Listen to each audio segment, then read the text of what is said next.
Pretty Little Liars, A is the one lurking around, causing havoc from the sidelines, and we eat up every clue, piece together as much information as we possibly can to figure out who the identity of this person is. In the TV show, it's a black hoodie, it's a red coat, it's gloved hands, and an Allison mask. In the book series, it's a flash of blonde, it's a giggle from afar. We're unsure of how they know everything, how they seem to be everywhere. In Sarah Shepard's short story, It's Not Easy Being A, we see the perspective of A for the first time in this series chronologically. Of course, we do get to see the second A's perspective at some point in the series, but that's within the actual books itself, and those are just a few moments. The short story isn't long, but I think it's a fairly detailed depiction of what's going on in A's head, and it's very near and dear to my heart because it's the first A. It's the person who created the game, so their perspective is very, very valuable. In this Pretty Little Liars video, there are going to be Pretty Little Liars spoilers, okay? There's going to be spoilers for the book series mostly, but also the TV show. So if you haven't watched or read them and you're planning on it, please exit this video. Thank you. This short story is told from the perspective of the very first A, Mona Vanderwaal. I know a lot of you guys have been looking forward to this video for a while. I have been as well. As with most of my videos, I start writing and then I start writing some more and then I start filming and then I'm like, oh, this is gonna take a while.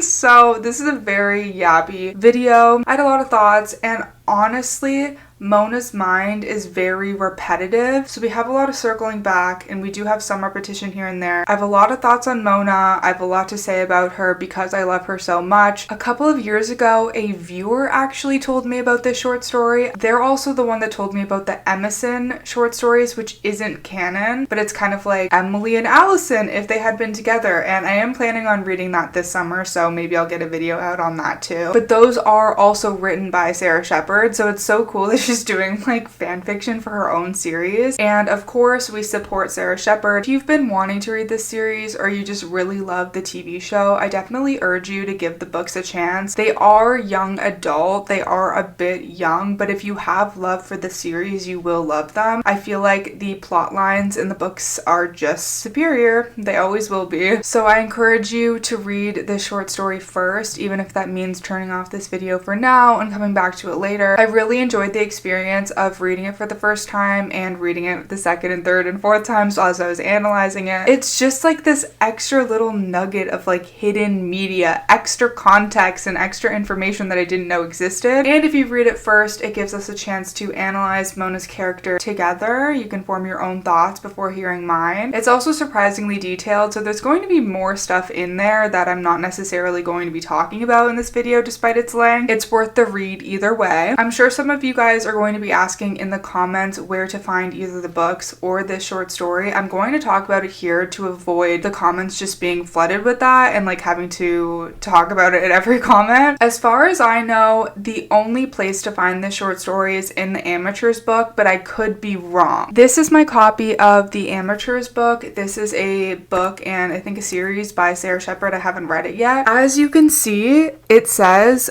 on the cover, an original Pretty Little Liars short story is inside. That's how I knew when I was buying this book online that the short story was going to be in it. So if it doesn't say that on the cover or like anywhere in the description, I would not buy that version, of course, unless you're trying to read the Amateurs. It is at the very end of this book where the It's Not Easy Being A short story is. I assume because Pretty Little Liars was more popular than the Amateurs, she just wanted to get people to maybe buy the Amateurs books. Coconut water. I was told that this could be found in some of the Unbelievable books. Unbelievable is the fourth book in the Pretty Little Liars series. The short story is basically the end of Unbelievable, just told from Mona's perspective, so I could see why it would be in this book. I don't know that for sure. I don't have any information on that. I've never seen the short story in an Unbelievable book. If any of you guys watching have any more information on where to find the short story, if you have like links to it, like if it's online somewhere, please let me know or share it in the comments and I will let you guys know. I got this Amateurs book from Thrift Books. It was cheap. I want to say it was only like $5 or something. First paperback edition, October 2017. If I can still find it on Thrift Books, I will link it in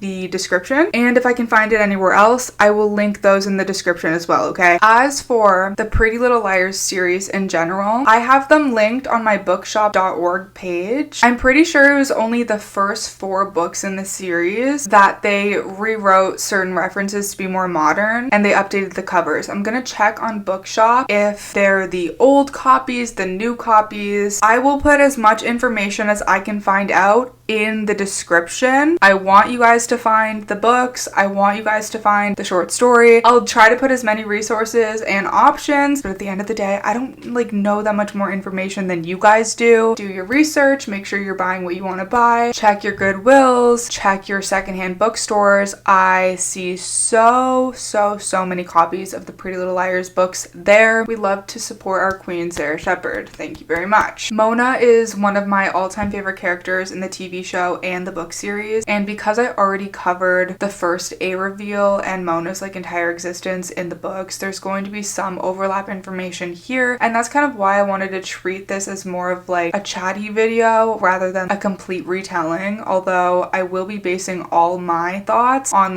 actual lines and information from the story and the books. So again, while I'm using the text as my foundation for my thoughts, the majority of this video is my own thoughts, my own opinions on Mona, her relationships with other characters, and her mindset as A. I will also be comparing it to the events in the book Unbelievable because there are certain things that are changed a little bit, information that's kept out, or just extra context that we get. So what I'll be talking about in terms of her thought patterns and feelings, a lot of it is speculation based on connections and observations that I've made. If you have a different opinion, if you've made a different observation, if you have different thoughts and feelings, please share them below. I'm open to all kinds of new ideas and I love discussing these things with you guys. If you guys remember the events of the 4th book, Unbelievable, the end of this story shows the party that Mona throws for Hanna when she gets out of her coma. This is the book where Hanna finally remembers who A is. In the previous book, Perfect, Mona as A had accidentally texted Hanna from her own personal phone number. Hanna had guessed, A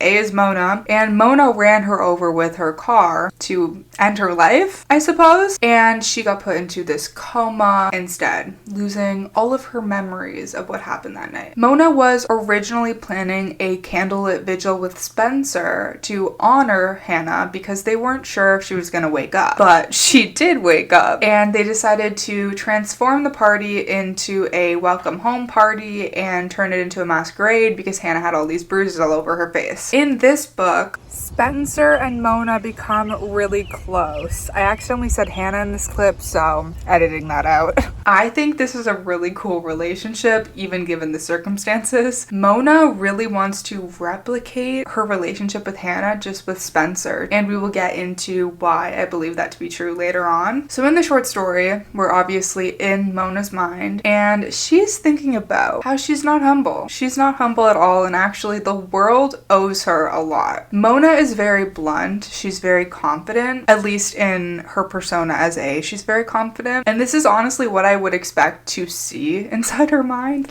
I'm the best. The world owes me a lot. But she thinks this because she thinks she deserves good things for all the bad things that happened to her when she was bullied. It's like she's kind of forcing karma to exist rather than just letting karma happen to the bad people. She also really wants the credit for being A. And this point is something that she goes back and forth with because she wants the credit. She's proud of what she's accomplished as A. She knows she's smart, but at the end of the day, if it will keep her free and if it will allow her to continue on with the game, she will let people other than her take credit for it. And you'll see that a lot in this story. Mona is a very dynamic character. Her thoughts have a lot of nuance. It's not necessarily that she contradicts her own thoughts. It's just that there are so many conflicting things happening, and in the flow of consciousness, not everything is going to make the most logical sense all the time. As people, our thoughts flip-flop, our feelings flip-flop. In certain circumstances, we might think one thing, and in other circumstances, we might think another. And in those ways, I feel like Mona's perspective is done in a very realistic way. Whereas when we see thoughts from real Allie, I feel like she has more of a one-track mind. Mona feels more of a not normal, but like just like an everyday person with like a vendetta, whereas real Allie feels like just evil villain vibes because nothing really gets in her way and circumstances don't really change her mind very often compared to Mona, because Mona kind of goes with the flow. If she needs to change up her plan, she needs to change up her plan. Mona does feel like what she's done so far is an accomplishment that she is proud of, and I think that this is such a brilliant way to open the short story. This isn't somebody who just does crimes for revenge, although that is a huge part of it. A bigger part of why she carries out this revenge is because she absolutely loves the craft of it. She is addicted to the game and she's proud of what she's created. It drives her ego, and that is something she cannot let go of. Throughout the short story, it's going to seem so many times that Mona just doesn't care, and I might even state that she doesn't care, but deep down, she does. Deep down, she does care and she does feel guilt. And I think this is what sets her apart from real Allie. Real Allie is just bad. She doesn't care about anything except revenge. She comes up with diabolical plans and she gets the job done. Real Allison raises the stakes and takes things further than Mona ever has. But I don't feel personally that real Allie was ever in love with the game itself as much as Mona was. And I think Mona's love for the game translates well into the TV show. No matter what happens in the TV show, Mona is there in a black hoodie. Like, she has some part in the game. She knows a lot about what's going on. Such a queen for that, and she is such a well-loved character despite the fact that she's always suspicious. She loves what she does, she loves being A, and she's proud of it. And not only because she is A, but because she created A. She created the game. And it was based on Allie, who was actually Courtney. I also just want to make it clear throughout this video, I'm going to be saying Allie and real Allie. I know her real name is Courtney, but at this point in the series, we're only on book 4. So when Mona is thinking about Allison, she's not thinking about real Allie, she's thinking about Courtney.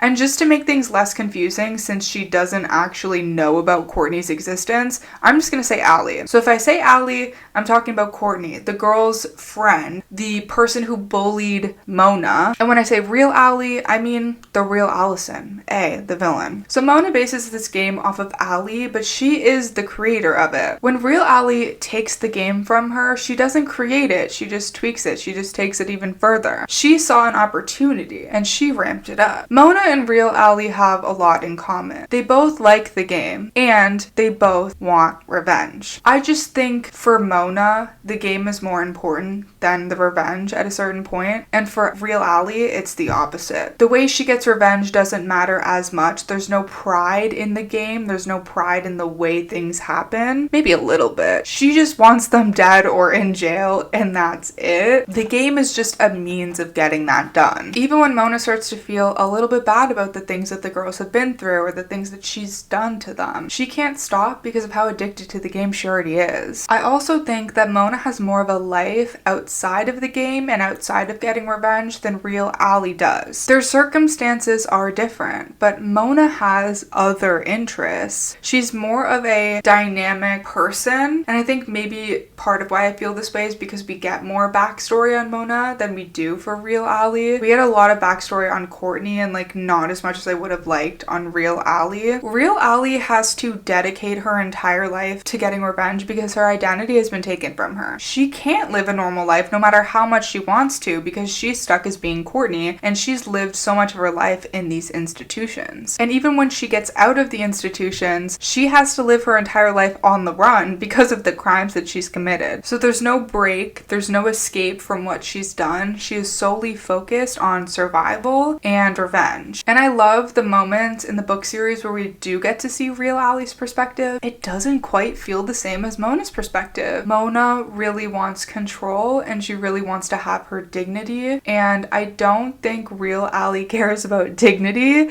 I think she only cares about power, control, revenge. Mona is more of a fleshed out character. She's taken the time to become a more conventionally attractive version of herself. This is something that took her a lot of time and effort and dedication. She sees herself as somebody who worked hard to be who she is. The world owes her some sort of compensation for that. But real Ally was always beautiful, and she was in fact more beautiful than her sister Courtney. This came easy to her. She doesn't have pride in like becoming the best version of herself because that's just always who she was. And maybe they both feel like the world owes them something, just for completely different reasons. Mona, because she was bullied for being her true self and she had to work hard to change herself. Real Ally, because her identity, her birthright was stolen from her. They are so similar, but so different. They want the same things, but they want them so differently. Mona knows that she's worked hard to become smart, in charge, and beautiful, and these things have always come naturally to real Ally, so she doesn't obsess over them as much as Mona does. She doesn't really think about it until she has to let go of it. At the end of the series, we do see that real Ally changes her physical appearance and lets go of her beauty in order to disguise herself, and I think that's like one of the only times she thinks about like changing who she is, when this is something that's on Mona's mind all the time. While being A, Mona still goes to school, she hangs out with Hanna, she lives this life where she is the normal, popular queen bee of the school, and I'm sure she's probably still on alert, she's probably still getting dirt on all the people in the school, but she carries out this normal life and she like leaves that persona behind. She makes friends, rivalries, she goes on dates, she loves fashion, magazines, and makeup. She works hard to suppress her formal, dorky self. Razor scooter, fear factor,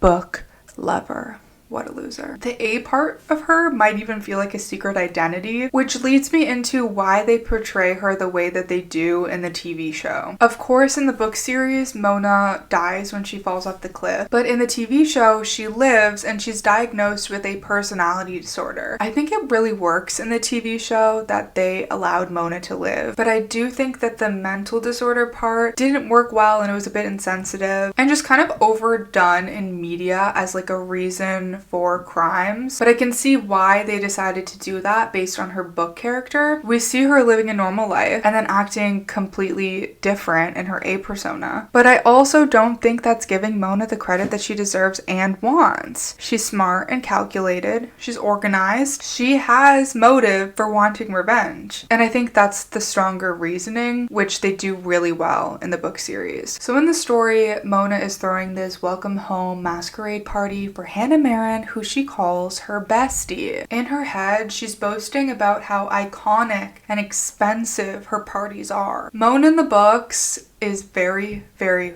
wealthy. I don't think that was translated well onto screen at all, or they just decided not to do that. She kind of gives like upper middle class vibes in the TV show. Nothing super extravagant, like Spencer definitely seems richer than her. But book Mona has a lot of privilege and a lot of access to money, which we will be discussing a bit deeper later on into the video. I guess she really likes to throw lavish parties. Mona calls herself the mastermind behind this party, and that's so important because that's why it's so much deeper than just wanting revenge on the girls. She's so proud of everything she does, her appearance, the game, and even party planning. She feels that she is a very important person, and this is definitely overcompensating for her insecurities, but she feels that she deserves recognition no matter how big or small her accomplishments are, and she's willing to do whatever it takes to earn that. But let's not forget that this is Hanna's welcome home party because she's been in the hospital, because she's been in a coma. And why was that the case? Because Mona ran her down with her car. When Hanna saw the number and recognized it as Mona's number, she called up the girls and she was like, hey, let's meet at the park. I'm gonna tell you who A is. I know who A is, because that's more dramatic than just saying it while she had them on the phone, right? That gives Mona ample opportunity to catch her mistake and to get in her car to find Hanna and to hit her. And I do find it very interesting reading this short story. Like, we're reading the first page and Mona is so excited about this party. We haven't heard anything from Mona's point of view about why this party is even happening. I'm not saying that she doesn't feel guilt in general, but it surely looks like she does not feel guilt for hitting Hanna with her car. This is more about the party and less about the reason for the party. For my own sanity, I need to believe that she has some sort of a soft spot for Hanna, that at least deep down she does care a little bit about Hanna, because I just can't imagine a world in which like there isn't something between them. But wow.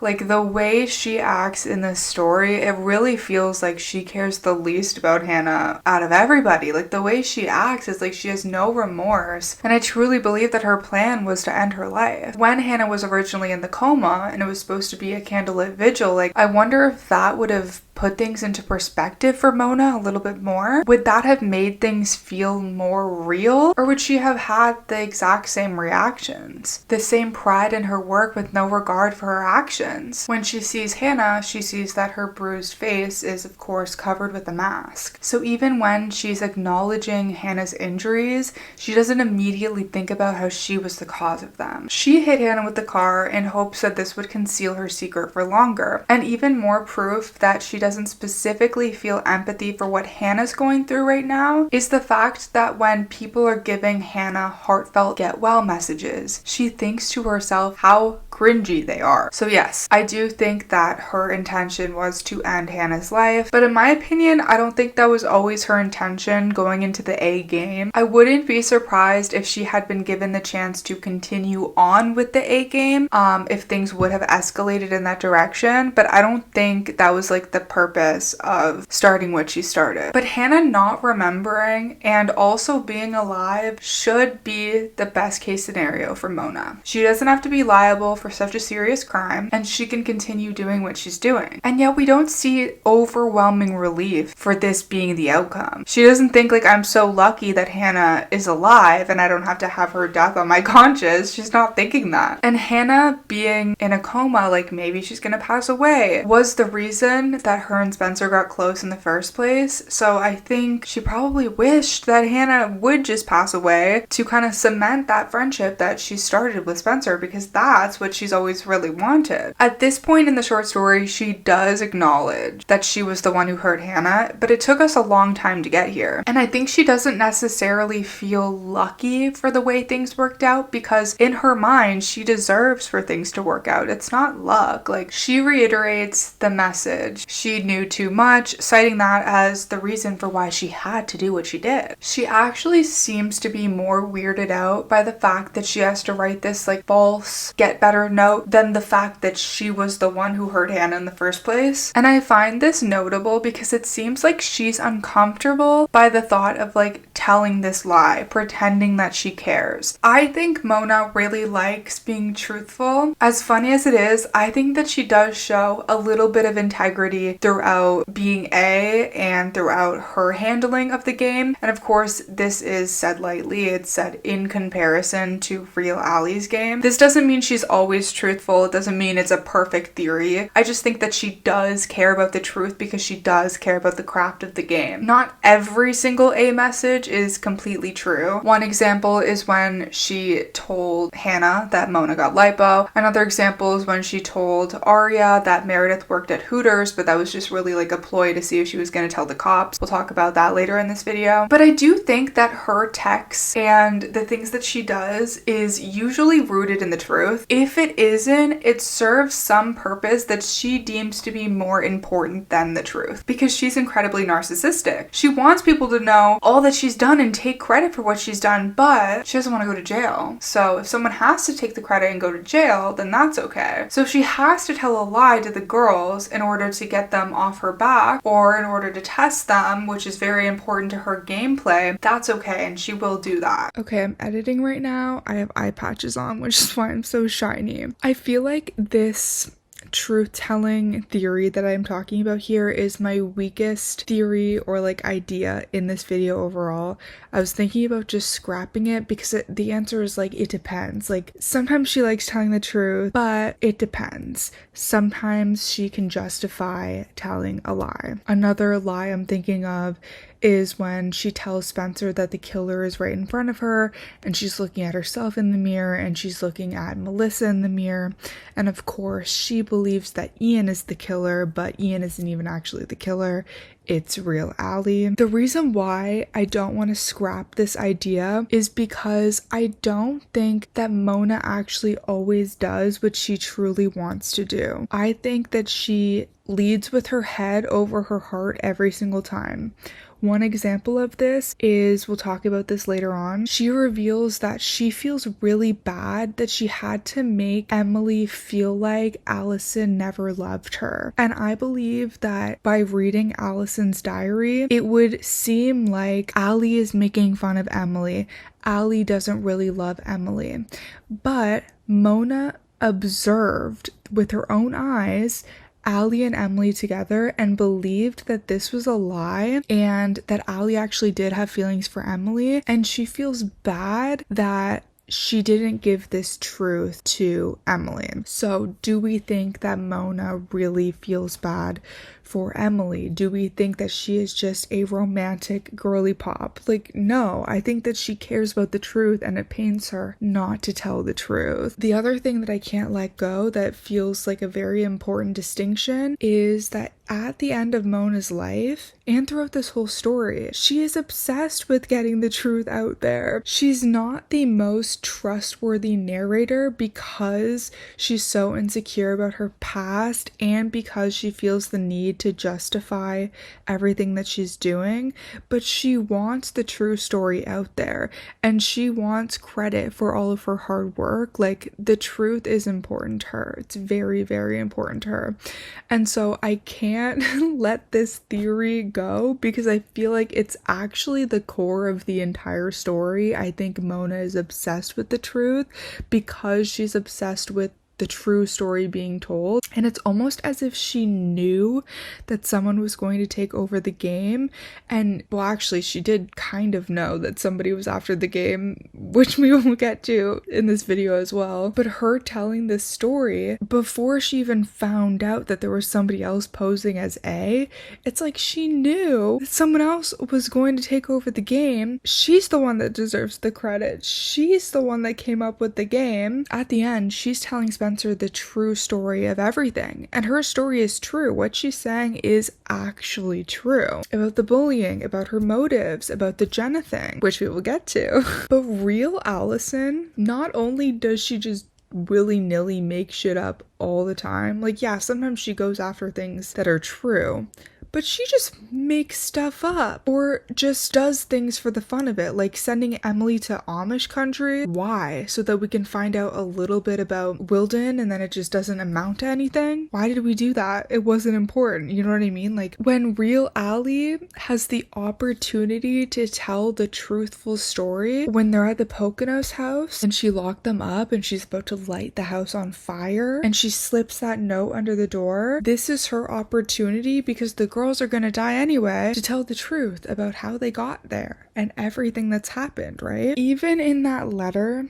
where she's explaining the whole story of the twin switch and why she wants revenge, she leaves out the full true story because it doesn't make her look good. Yeah, Mona shifts the blame on other people, but we still get all of the information. We know all of the terrible things that Mona has done because she's owned up to all of them. Real Allie is owning up to just the stuff that she's put the girls through since she's been back pretending to be Courtney. But conveniently, she says Courtney was crazy. Like, she was just crazy. And maybe she does think that Courtney was crazy, but conveniently, all that extra information about how Courtney got sent to the preserve and what led up to that and why Courtney was so desperate to take Allison's place is left out. Like, those girls aren't given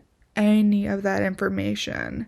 Most of this we actually learn from the prequel book, which is from Courtney's perspective, and we see like the twin switch and how all of that went down. She wants them to know that she's powerful and that she won and why she's doing that, but she doesn't care about them knowing the full story, like the true story. Mona does care about that because she has pride. Real Allie just wants these bitches to pay, and that's that. So my theory remains the same. Mona is a perfectionist who's playing a very finicky and unpredictable game. And I do think that's part of the reason why it's so much fun for her. She has to roll with the punches, but I don't think she likes rolling with the punches. I think that she wishes, I'm going to take these off.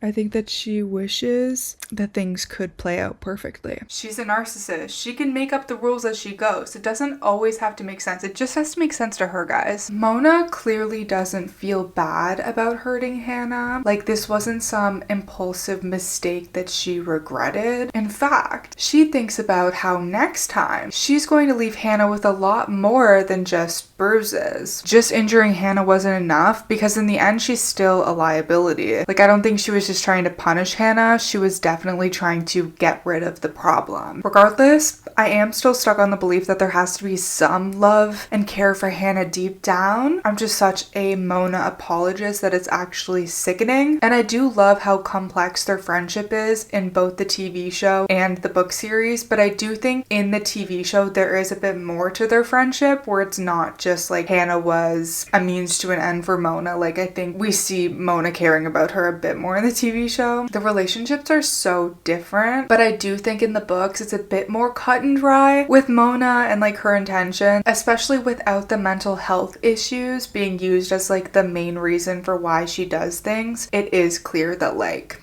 she has a lot of hatred in her heart. But genuinely, how terrifying would it be for you to realize that this person that you've spent so much time with, somebody that you've considered to be your best friend, has not only been stalking you and threatening you, attempted to end your life, but also just like hates you and never liked you in the first place, and all of that is fake. Like, the entire relationship is fake. It's not like there was something specific that happened that made her change her opinion of Hanna, that created an issue in their friendship. It's not like this hatred gradually grew over time. This was her plan, and she never really had genuine interest in being friends with Hanna anyway. So from the very beginning, all of this was a lie, a complete illusion. At that point, you would have to rethink your entire reality and maybe even lose trust in yourself. Like, obviously it's not Hanna's fault, but if you were able to believe that this person really cared about you and had your best interests at heart, that they were your best friend, and all of that started to crumble, you would maybe start to like distrust your own judgment. And honestly, at this point, I feel like Mona might be holding out even more resentment for Hanna simply because she didn't die. It's almost like a job incomplete now. She's literally planning on doing this again, but having to ramp it up so that it actually works this time, because she feels comfortable going further and further and further with it. And I believe that if things hadn't ended for her the way that they did, that we would have seen her become more and more evil, trying to get away with more and more and more as her addiction grew. Which brings me back to the comparison between Mona and Real Allie. They both hate the girls, but the amount of time that they've hated the girls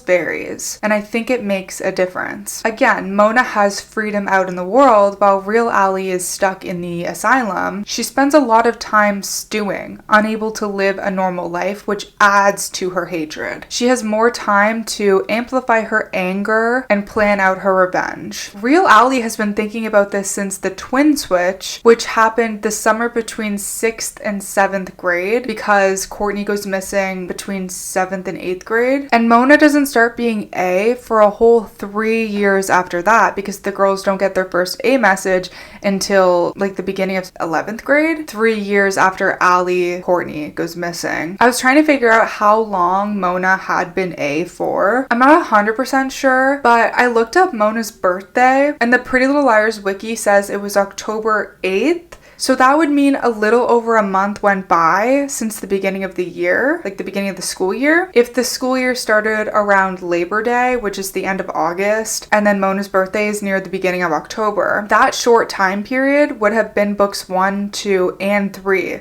because Mona's birthday party happens in book 3. Then there's book 4, which happens right after Mona's birthday party, and then between book 4 and 5 is the Christmas book. So that would have taken place in like December and January. And in that Christmas book is when Hanna is mourning Mona's death. So that does make sense, but I couldn't believe how short the timeline was. Like, honestly, I thought she was A for longer, just because almost like that entire 4 books is just one semester of the school year. So Mona was only A for that short period of time. Of course, she was planning things. She found Allie's diary around the time when the St. Germains were moving into that house, because that's when they cleared everything out and put it on the side of the road. That would have been just at the beginning of the school year. So like maybe she was planning some sort of revenge before. Obviously she was still building up some sort of hatred, because it would have been 3 years before that when she was getting bullied by Courtney, who everyone thought was Allie. But it's still a much larger period of time that real Allie has building this hatred. Okay, maybe not like a giant difference in time, a similar amount of time, but real Allie definitely was stewing for a little bit longer. And the fact that she's in the preserve and like doesn't have a life does make a huge difference. And the fact that her entire life is taken from her does make a huge difference.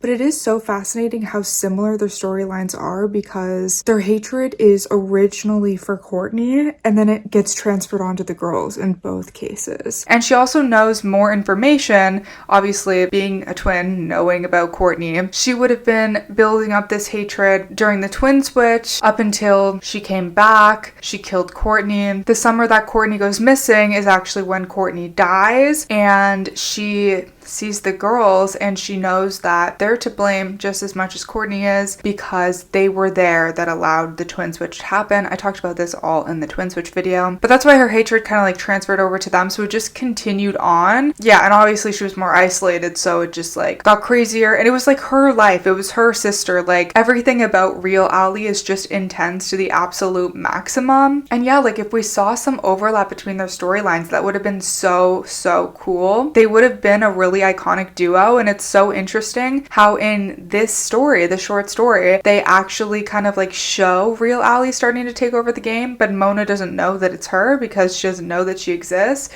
which we will talk about a bit later. But that really like makes me hunger even more for like wishing we saw this overlap in their games. Like it would have been so interesting. Either they could have been a duo or they could have been enemies. Either way, it would have been cool. And as much as Mona hates Allison, who she actually hates is Courtney, who she thinks is Allison. If she had found out about the twin switch, I think she actually would have really liked real Allie, because they're on the same side. They want similar things, and as much as she hated Courtney, who she thought was Allie, she actually like admired her at the same time. So like I think she would have idolized her twin. And if anything, real Allie probably would have been the one to toy with Mona. Maybe they would use each other for a certain goal, and then once that goal was complete, like maybe real Allie would turn on Mona, maybe Mona would turn on her. I feel like it's less likely, but it could happen. But yeah, I just think that would have been really fun. Also, I want to talk about the writing style a bit, because I think this ties in to the actual content of the story. This story is written in first person, and this is different from the rest of the book series, which is written in third person. So for example, Mona says, "I don't want you to pity me." This is told directly from Mona's POV with the pronoun I. Mona is telling us, the readers, what she thinks just as herself, from her own brain, from her own mouth, as opposed to an all-knowing, omniscient narrator. I think this was done purposefully to show Mona's perspective and to be able to go deeper into her mind and what she's thinking and her motivations, maybe deeper than what the third person POV allows. We do get to see the girl's thoughts in the third person POV. It just maybe doesn't come across as quite as personal. And on a deeper level, maybe this is meant to symbolize the differences between Mona and the girls. In the book series, we get a chapter from each each girl's perspective. But this third person POV does create a degree of separation between the viewer and the character. We learn about them and their thoughts from an outside force. Of course, this isn't even really noticeable to us unless you're looking for it. This is a third person limited perspective, meaning we're seeing it from a third person, not directly from the girl's eyes, but for each girl's POV, we are limited to their view on the world. This is different than a truly omniscient narrator. That type of narration can jump from each person's mind and can know more about the world than just what that character knows. So if we're in Emily's chapter, we're limited to the knowledge that Emily has, what she perceives, and what she thinks. But she's not the one that's telling us that, the narrator is. This is the difference between she wakes up or Emily wakes up and what we see from Mona's short story, which would be I wake up. We can draw similarities of these writing styles to the text itself. The girls are being watched, their stories are being told from an outside force, an outside perspective. It's almost as if at times someone is in their mind reading their thoughts, knowing their secrets and their next moves. They're not in control of their own stories, or they are, but only to a certain extent. They can control their actions, what they think and what they do, but they can't control how the outside world perceives them and what information necessarily gets told to the reader. They cannot manipulate how their stories are told to others. In comparison, Mona is in charge of her story. Yeah, there's an author writing it, but like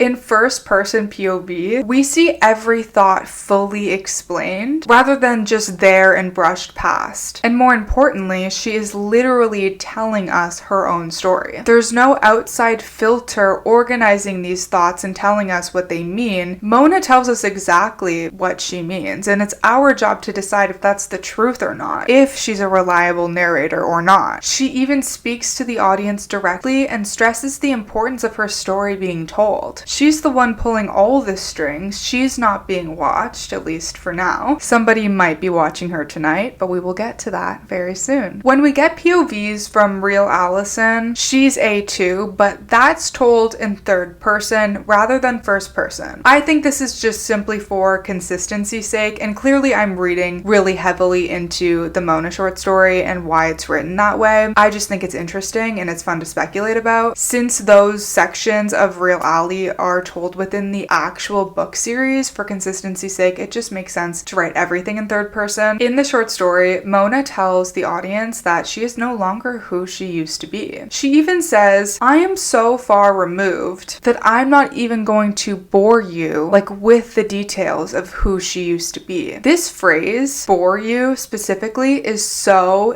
important because I don't think she's actually worried about boring the audience with her story. I think she thinks her story is interesting, and I think she thinks her story is important. That much is clear from the very beginning, and the reason why she's telling this story in the first place. Mona wants so badly to erase the girl that she used to be because she doesn't have any love or respect for that version. Not even necessarily other people. Yeah, she was bullied, and yeah, people excluded her or didn't see her, but nobody hates her more than she hates herself. She's in love with the person that she's become because that's the type of person that wouldn't accept bullying in the first place. I think it even hurts her to acknowledge that it hasn't always been this way. She wants to brush off the fact that Allison made her life miserable. She even points out the fact that Allison was the cruelest girl that she had ever met and that she lived on her street. And I think specifically calling attention to the fact that Allie lived on her street is making a comparison between the two of them. When Allie lived on her street, Mona was a version of herself that she never wants to think about. Now Allie doesn't live there and Mona has become her. She wants to brush off the subject of who she used to be, but simultaneously call attention to it because she doesn't want people to think about it, but she's so obsessed with it that she can't let it go. She doesn't want to claim it as part of her story, but it's actually the entire story. Without that, she would have never gotten to this place. On the surface, she can't stop thinking about it, but I don't know if she actually sits there and thinks deeply about it. I think she avoids thinking deeply about it. Perhaps if she thought enough about the reasons that she's seeking revenge on the girls, thinking about her past and how Allie had treated her, she wouldn't be able to justify what she's doing now. Because then she would have to acknowledge that she is no better than Allie is. The morality conversation around Mona is very interesting to me as well. I see a lot of debates online, particularly around Mona in the TV show, about whether or not the girls should have forgiven Mona for what she had done. I don't think there's a definite answer to that. I think it is so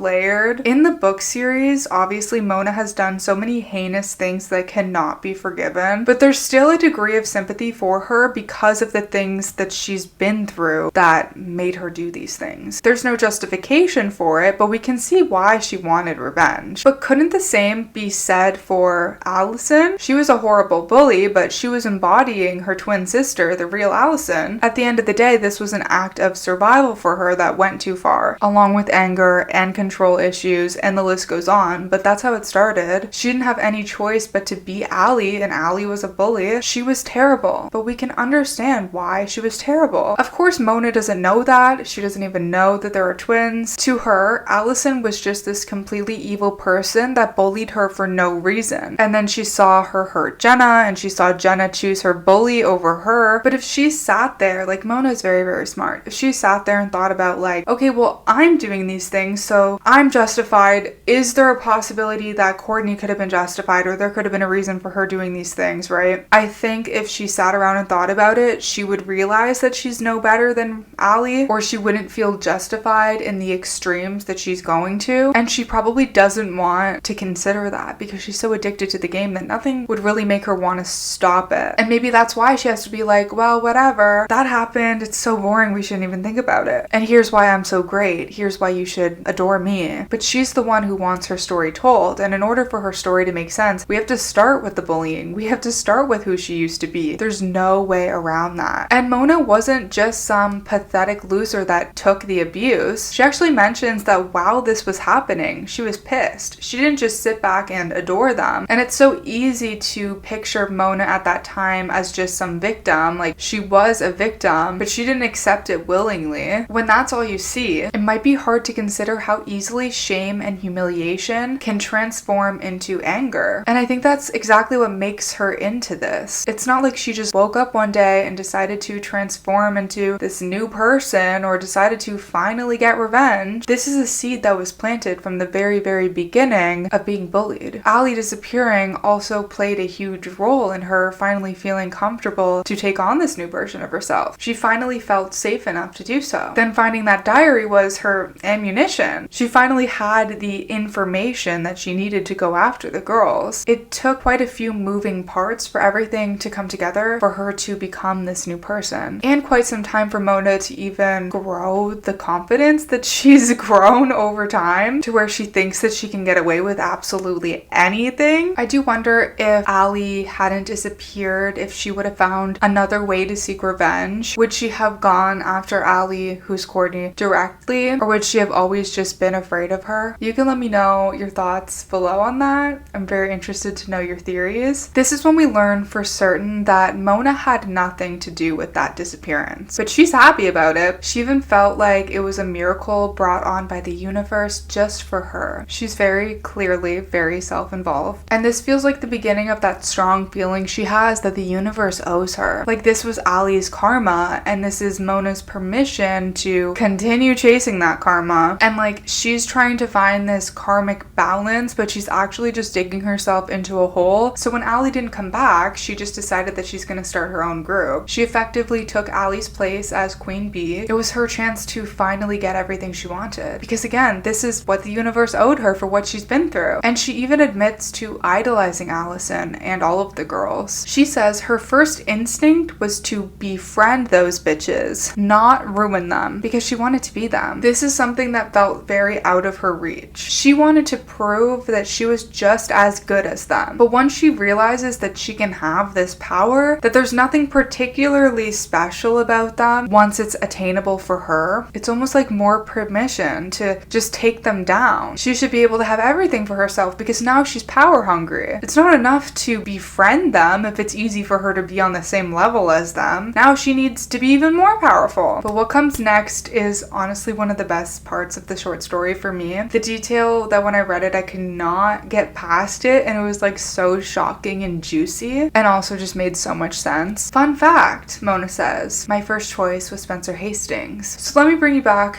to the very first chapter of Pretty Little Liars. This first next chapter is a chapter that flashes back to when Allison was still alive. They're all hanging out and Mona comes up to them, and so they start bullying her. Suddenly they heard a very squeaky voice. Allison! Hey Allison, hey Spencer, Mona was calling at them. From the very beginning, the very first chapter these seeds were planted, that was our hint. She doesn't just say Allison, who was the leader of the group. She doesn't mention any of the other girls' names. She says Spencer and Allison, because those were the only two from the group that she really cared about. So this was genuinely the moment when the dots started to connect in my head, because Mona was always obsessed with Allison. And second to Allison was Spencer. Allison and Spencer are very similar in the sense that they have very strong personalities. They both come from a lot of money. They're competitive and they're smart. They are sisters, half-sisters, because they share a father, Peter Hastings, a very suspicious man. So on top of everything, Allie and Spencer also do look somewhat alike. And maybe subconsciously Mona can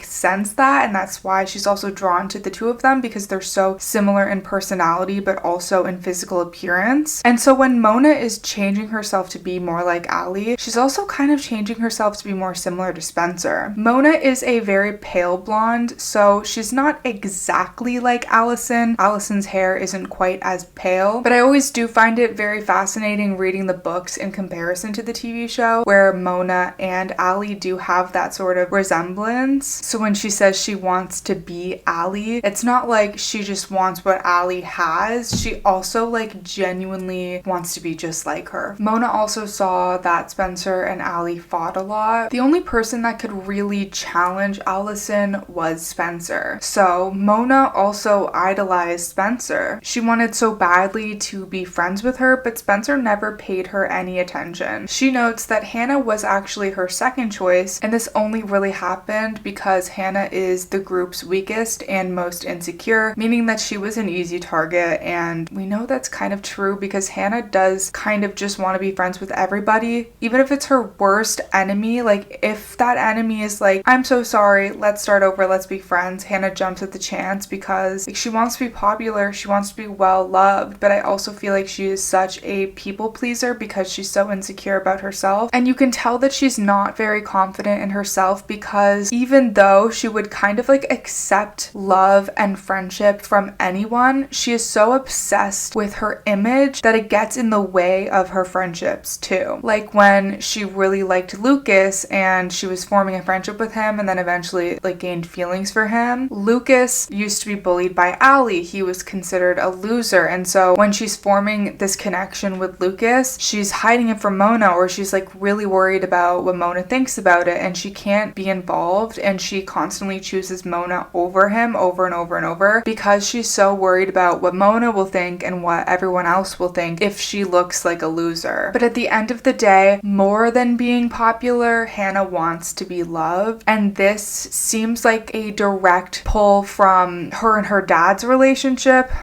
Tom Marin, don't even get me started. She's constantly fighting for any attention and love from her dad, and so she falls deeper into this friendship with Allison. One day Allie loves her, one day she bullies her. She's constantly being criticized about her weight and everything else, but when Allie does say something nice to her, when she does feel love and acceptance from Allie, it means so much more because she has to work hard for it. And so she falls into this friendship with Mona, who of course is literally trying to channel Allie, literally trying to be a new version of Allie. And so this friendship just gets replicated. And maybe Mona and Hanna are on closer footing.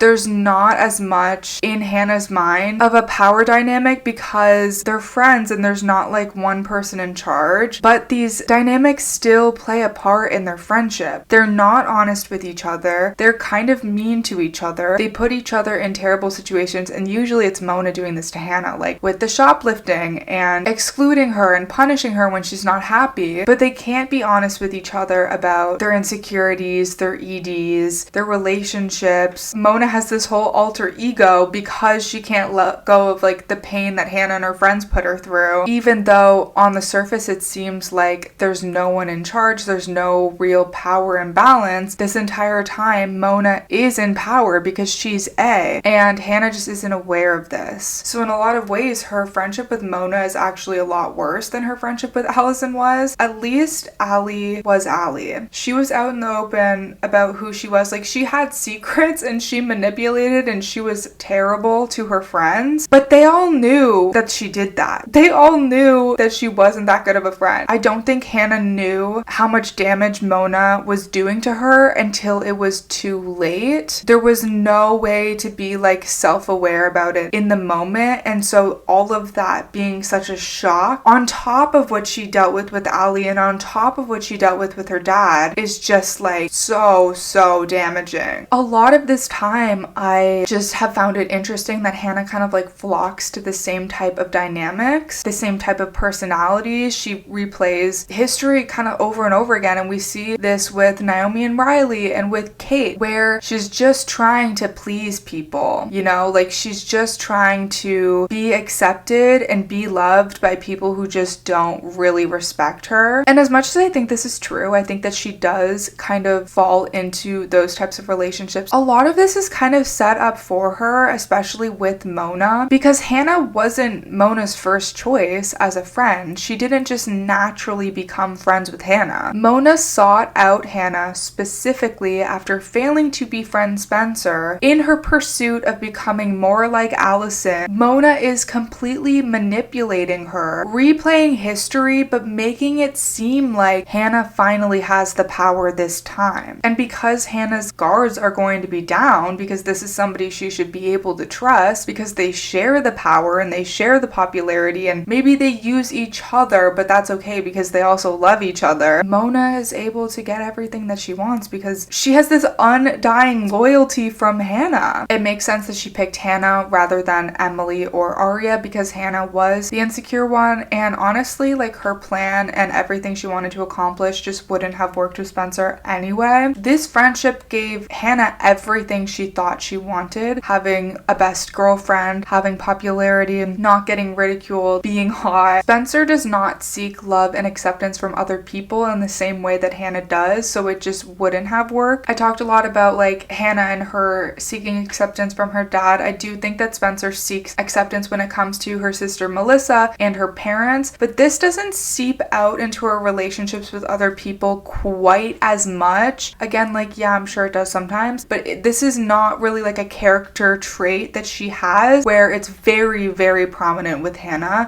in ways that like controls her everyday life, and it makes sense why she would become friends with Mona, because Spencer has felt confidence from the very beginning, even enough to rival Allison. She's not desperate for attention from Mona. She cares about how people view her, but not in the same shallow ways that Hanna and Mona do. At the time when Mona was trying to be friends with her, Spencer's not going to find any value in that. Even when Mona feels like she's more on the same level as Spencer is in terms of like glow up or whatever she thinks, it takes her a while to gain Spencer's attention. It takes like the perfect circumstances. It takes Spencer like actually feeling bad for her and having like a connection, which was Hanna, and a purpose, which was her being in a coma, for her to think it was even necessary for this conversation to happen. You know what I mean? It takes a while to gain Spencer's attention, which makes it more important, while Hannah's attention is easily gained, making it not as valuable to her. But even if Spencer had been open to a friendship at the time, she would not have been manipulated by Mona the way that Hanna has been. She doesn't need popularity to feel confident. She doesn't need a bodily transformation to feel confident. And these are the things that made Hanna so grateful to Mona and her friendship. She finally felt like she was in control and that she had a place in the world that she belonged to. Spencer wouldn't have been as grateful, and she wouldn't have been as sickeningly loyal as Hanna was. So maybe it would have been easier for Mona to climb the social ladder if she had been friends with Spencer instead, but it wouldn't have been as beneficial to her in the end because she wouldn't have gotten away with as much. And honestly, if it was Spencer and Mona being friends and Mona became blame A. Like, I kind of think that Spencer would have saw through her a bit more, but it's hard to say because they were friends in the 4th book, Unbelievable, and Spencer wasn't like really suspicious of her, but over time maybe she would have gained more insight than Hanna did. Like, Hanna is just so blindly trusting. Spencer is like supposed to be the smart one, but there are so many instances in this series where I'm like, girl, like, what are we doing? You're supposed to be the smart one. So Mona used Hanna for popularity. Obviously Hanna was more of a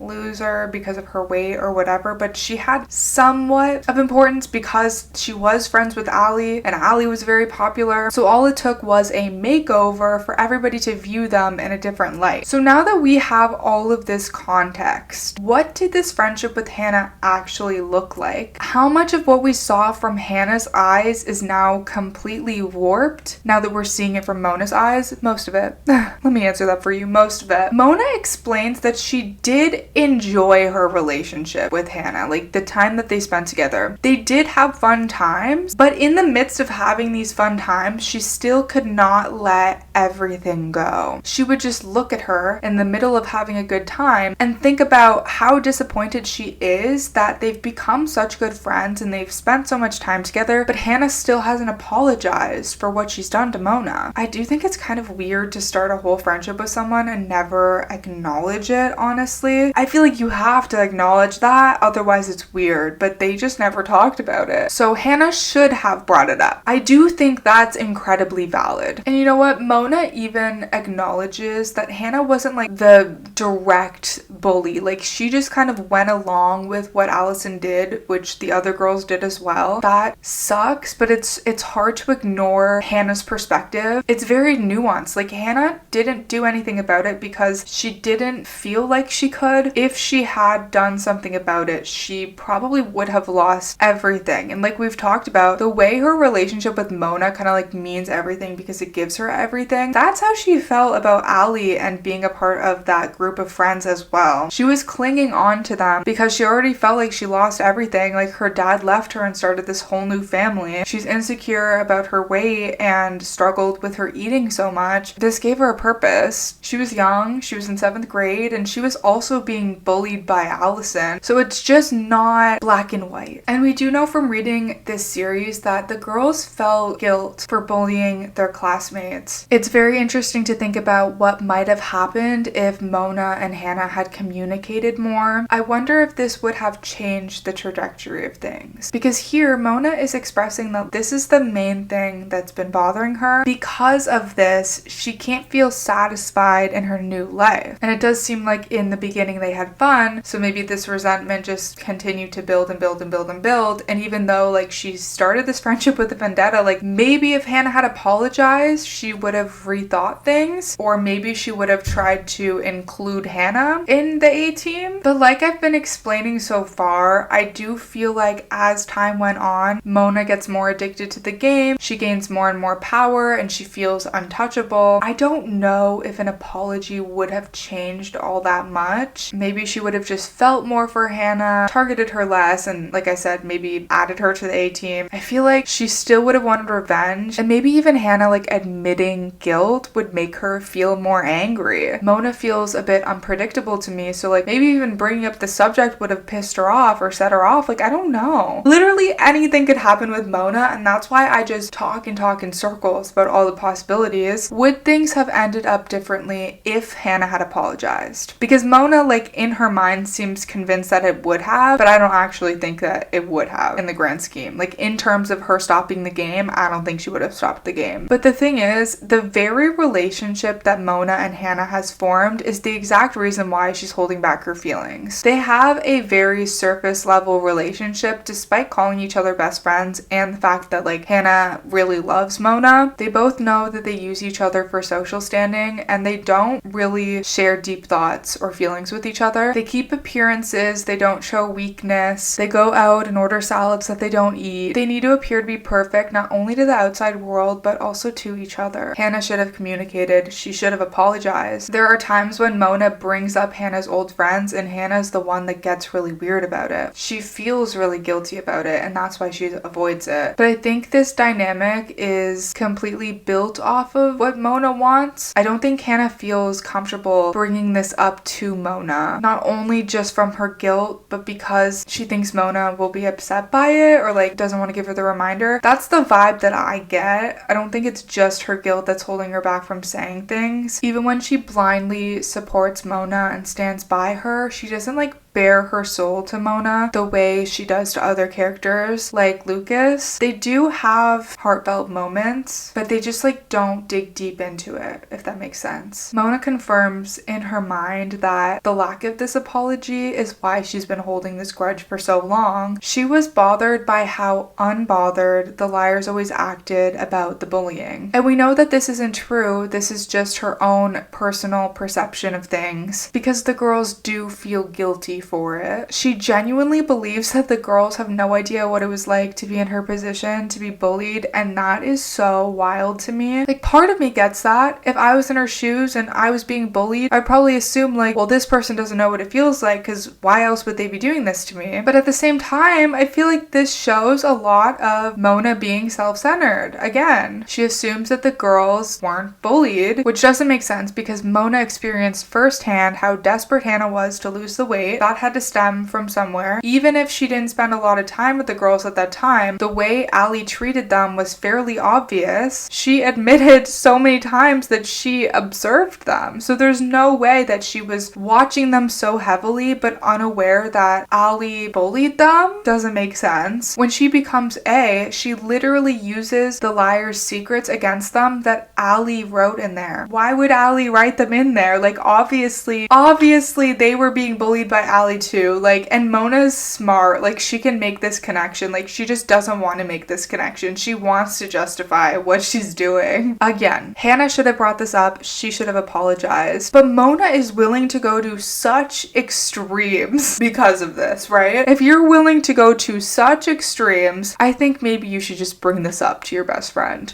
You know? And this is also kind of why I feel like she wouldn't have cared if Hanna had apologized, because like she clearly knew. Like, there's no way. She wanted justification for being A. She doesn't want anything to change her mind. She wants to feel hatred because it replaces the shame and the embarrassment that she feels. Of course, when Mona found the diaries, it was because the De Laurentises had moved away. Originally, Mona was looking for some boy band posters that used to be in Allison's room. How did she know that they were in Allie's room? Girl was stalking. She wanted this as a sort of vision board, just some more proof of the fact that Mona wanted to literally become Allison. So yeah, like, I think more than anything, she was just obsessed with the game, obsessed with Allison. If you're looking at these posters that are hanging on your walls that used to be in Allie's room, you're basically Allie. You're basically Allie in Allie's room. This is reminding me of the dollhouse. Becoming Allison might have given her more satisfaction than getting back at the girls. Of course, that's also when she found the diary. That was like winning the lottery for Mona. This book of secrets is the final thing that transformed her into what she wanted to be. She says that she also wants the credit for that, which I find to be so incredibly interesting. She didn't write the diary, so why would she deserve the credit for that? All she did was pick up the diary by some sheer luck that it was there on the side of the road, but she's so obsessed with the work that she's put into becoming A that she's going to overlook this part of the story. She's going to rewrite it so that it's an actual accomplishment, that it's something that she did. And like, Mona is not the most trustworthy narrator, because we're like, what accomplishment was that? What was that? Let's return to the party. Mona and Spencer are hanging out at this point. Obviously, they planned this party together, and in doing so, they have formed a stronger bond. This is very exciting for Mona. Okay, so let's take a look at the 4th book, Unbelievable, to get a better idea of how we ended up here. We spent the beginning of this book with Hanna in a coma. She had this crazy dream of Allison visiting her in the hospital. In chapter 7, Mona reaches out to Spencer, and Spencer knows that the only reason Mona would be reaching out to her would be because of Hanna in some sort of emergency, because they're not friends. They have no relationship to each other. Spencer is obviously worried about Hanna, who, like, they're not super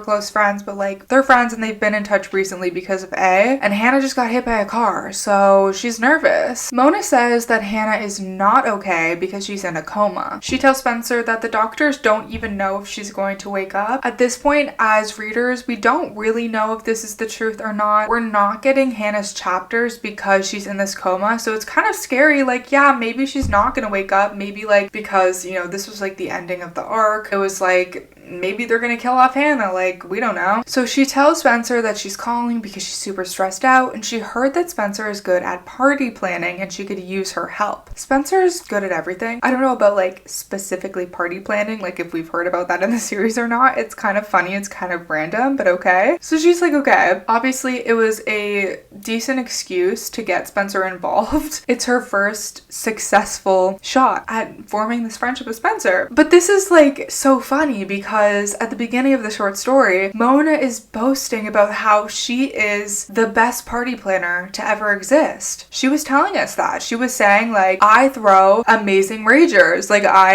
have the money and the talent and the organizational skills to throw banger parties. She doesn't need a party planner. She doesn't need help. She's got it under control. She's got everything under control, right? Mona is acting completely scared about the fate of her best friend, Hanna Marin. She needs comfort and support, and because Spencer does care about Hanna, she's willing to give this to Mona. She tells Spencer that she wants to plan a candlelit vigil for Hanna. And again, as readers, we don't know how serious things are for Hanna at this point, so we're like, a candlelit vigil? This shit is serious. Also, this doesn't really do much for Hanna. I'm not saying don't have a candlelit vigil. That's a great gesture. It's great to get people together, but at the end of the day, kind of like funerals, this is mainly for the living. It's for comfort. It's to, like, show community, and, like, there's lots of reasons why this is necessary, but in this context, it's like, okay, you're not even doing this for Hanna, like, you're doing this for you. She's orchestrating this whole thing to make herself look good, to make herself look innocent, to make herself look like the good best friend that everyone thinks that she is, and now she's using it as a personal opportunity to befriend Spencer. Spencer comes up with the location. Mona says that they should plan for Friday. Spencer's going to come up with the catering arrangements, and Mona is going to send out the invitations. After this conversation, Spencer is completely freaked out, which I'm sure was the goal. She'd never thought that Hanna could potentially die from the situation, and she starts feeling very panicked. I say this because I feel like she is kind of viewing, like, the planning for this vigil as an obligation, like a moral obligation, making her even more willing to help Mona. But in the next chapter, Hanna has woken up from her coma, and she's fine. Like, she has some injuries, but, like, she's good. She can't really remember Mona's birthday party and getting hit by the car or anything, and she also can't remember who A is, but, like, she is fine. And A, Mona, is also very much lying low. The girls haven't gotten any A messages, so maybe Mona was a bit freaked out. Like, Hanna almost found her out, so now she needs to take a step back. Also, she's so much more involved, like, as herself now. I don't know, like, how stressed does Mona really feel about this? Maybe she feels a little bit stressed about getting found out, but, like, as we know, she has just so much confidence in herself and her ability for things to work out and, like, for nothing really bad to happen to her, so I don't know. Arya is very suspicious of Spencer and thinks that Spencer could be A, that Spencer is the one that hurt Allison. I talked about this all in the Twin Switch video because I talked about the suspects of Allie's disappearance. In Unbelievable, Lucas asks Hanna if she remembers anything from the accident. Hanna says no, because at this point she doesn't remember the accident at all, and she also doesn't remember the relationship that she's formed so far with Lucas. And at this point, this is kind of his main concern because he really likes her. They've been hanging out a lot together, and all of a sudden she can't remember. And not to mention, it was kind of hard to get to this point because of her prejudices. I've discussed all of this in detail in the Hanna and Lucas video. Later on, the girls come to the hospital and they tell Hanna that whoever it was that hit her with her car was trying to end her life. Hanna is shocked to hear this information, but again, she tells them that she cannot remember anything. nothing. They were disappointed because they were expecting Hanna to know who A was, because of course before she got hit by the car, she had called them up and said, hey, meet me at the park, I'm gonna tell you who A is. They probably thought that this was very exciting information and that this whole mess could be behind them. Hanna can't even remember the fight that she had with Mona at Mona's birthday party. And this was an insane friendship ruining fight, not a little fight. I spoke about this in detail in the Mona video, but I'll give you a quick recap. Not only was Mona targeting Hanna as A, but she was also bullying her just like as herself within their friendship. The whole thing was she was feeling jealous of Hanna because Hanna was getting closer to her old friends and spending more time with them. So Mona befriends Naomi and Riley to get back at Hanna, and these are their enemies. They're normally in opposition to Hanna and Mona, but sometimes they're used as allies or even friends if the right situation presents itself. It just kind of depends on the context, but up until this point they have been kind of like enemies to Mona and Hanna, and they used to be friends with Real Ally before she got sent away and before Courtney replaced Real Ally. She obviously had to drop them because they would have realized that she wasn't herself, that she was her twin, and that's why she decided to befriend the four girls in the first place. So being friends with Naomi and Riley, Mona uninvites Hanna from her birthday party because she's mad at her. This is similar to what they did in the TV show with Camp Mona, but instead of a glamping party, it's just this like huge party. As A, Mona sent Hanna a dress, and to Hanna this was like, oh, Mona sent me this dress as a peace offering to re-invite me to the party. I'm gonna wear this dress and everything's going to be fine. But then she realizes that the dress was a trick and it was from A, because when she shows up at the party, Mona is wearing the exact same dress as her, and Mona is supposed to be in a unique dress, and then her court is supposed to wear matching dresses, but Hannah's in the wrong dress, and then it turns out the dress is way too small, so it makes Hanna feel insecure about her body, and then it completely rips open in front of everyone. Hanna believes up until that point that that was A doing that, but then Mona laughs at her in front of everyone and puts her on the Jumbotron screen in front of everyone with her dress ripped open, which is just disgusting. I love Mona, but that I will never be able to get past. Anyway, Hanna cannot remember any of this, so Mona takes this upon herself, like the perfect opportunity to just pretend like nothing ever happened and continue this friendship. And this part feels a little bit silly to me, like sure, you're gonna show up at the hospital and you're gonna be friends again and whatever, but this humiliating act that you did was in front of everybody. Like everybody at school was at this party, everybody saw it, like either literally witnessed it happen or watched it on the Jumbotron screen. And I forget, I have it written in here somewhere, which I'll bring up later, but somebody says something about it. Like one of the girls says something about it, and I'm like, yeah, everybody knows about it. So I don't know how Mona thinks that she's just going to befriend Hanna and Hannah's never going to figure out what she did to her, since everybody knows about it. And knowing Hanna, she's just going to forgive Mona anyway, so it probably would have been better for Mona if she had been upfront about it. But she does find a way to use this to her advantage, which again I will bring up later. Lucas in particular keeps reminding Hanna like Mona isn't who she says she is, Mona doesn't have your true interests at heart, Mona isn't a good friend, because he knows what happened. He's the one that saved Hanna from the party. Why won't he just tell her directly what happened? I don't know. He seems very much like he wants Hanna to hear it from Mona. Maybe he knows that she won't believe it unless Mona says it herself. It might just be because I've spoken about this so many times. Like I need to move on to a different part of the series because every topic I talk about just like overlaps with this fucking Mona birthday party. But it's so frustrating how bad Hanna has Mona's back and Mona like does not give up. Like she just uses her. I still have to do the Tom Marin video, like Hannah's dad just being the worst dad ever, and I think after that we will move on to other girls. Like I've just had such a focus on Hanna, like I want to talk about some of the other girls' storylines now. But for Mona, Lucas being suspicious of her for being like a bad friend isn't good, because she's A and she doesn't want anyone to think that she's a bad friend, a bad person. She doesn't want anyone to find out that she was the one that ran over over Hanna with the car. This is not looking good for Mona. Spencer tells Hanna that they probably don't have to do the candlelit vigil anymore since Hanna has woken up from her coma. Hanna is very happy to hear that everybody was planning such an event for her. Obviously, she does like the positive attention of it all, but she's a little bit confused about why Mona and Spencer were planning this together because they're not friends.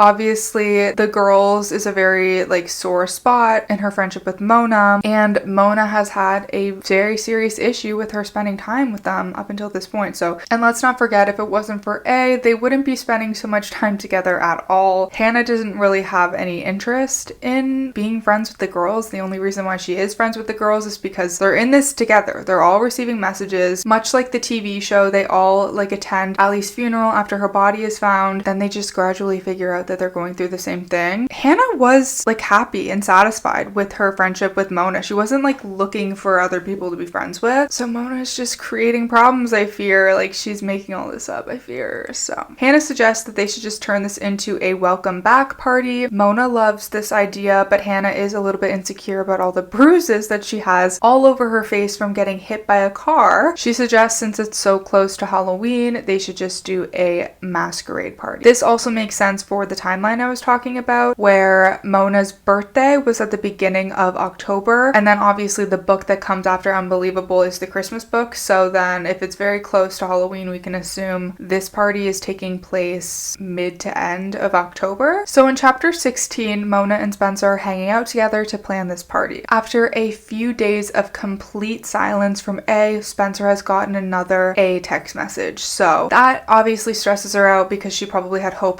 maybe it was over, but it's clearly not. The message was stop digging for answers, and she's clearly visibly distressed over this when she starts hanging out with Mona. So much so that Mona even asks Spencer if she's okay. Spencer ends up sharing not about the A messages, but she says that she's stressed out over this essay competition interview that she has coming up. This is the Golden Orchid essay competition. She had stolen Melissa's essay just for school, just for a school assignment, and it was so good that it got nominated for the Golden Orchid essay competition, which this did happen in the TV show as well. She doesn't tell all of that information to Mona. She just says she's stressed about the interview, but of course Mona already knows all of this because she's A. Spencer thinks about how Mona has done such a great job transforming from the loser girl that she used to be into this new glamorous version of herself, and she realizes that all of this time has passed, but she's just always viewed Mona as a loser and somebody that they used to tease, which is kind of sad, and it does kind of validate Mona and her point and her reasons for being evil, to be honest. It's not a good look. It just goes to show that Spencer really didn't consider Mona in the past, and even since then, not that she hasn't felt guilt, but not enough for it to make her want to do anything about it, apologize or befriend Mona or anything. It's just kind of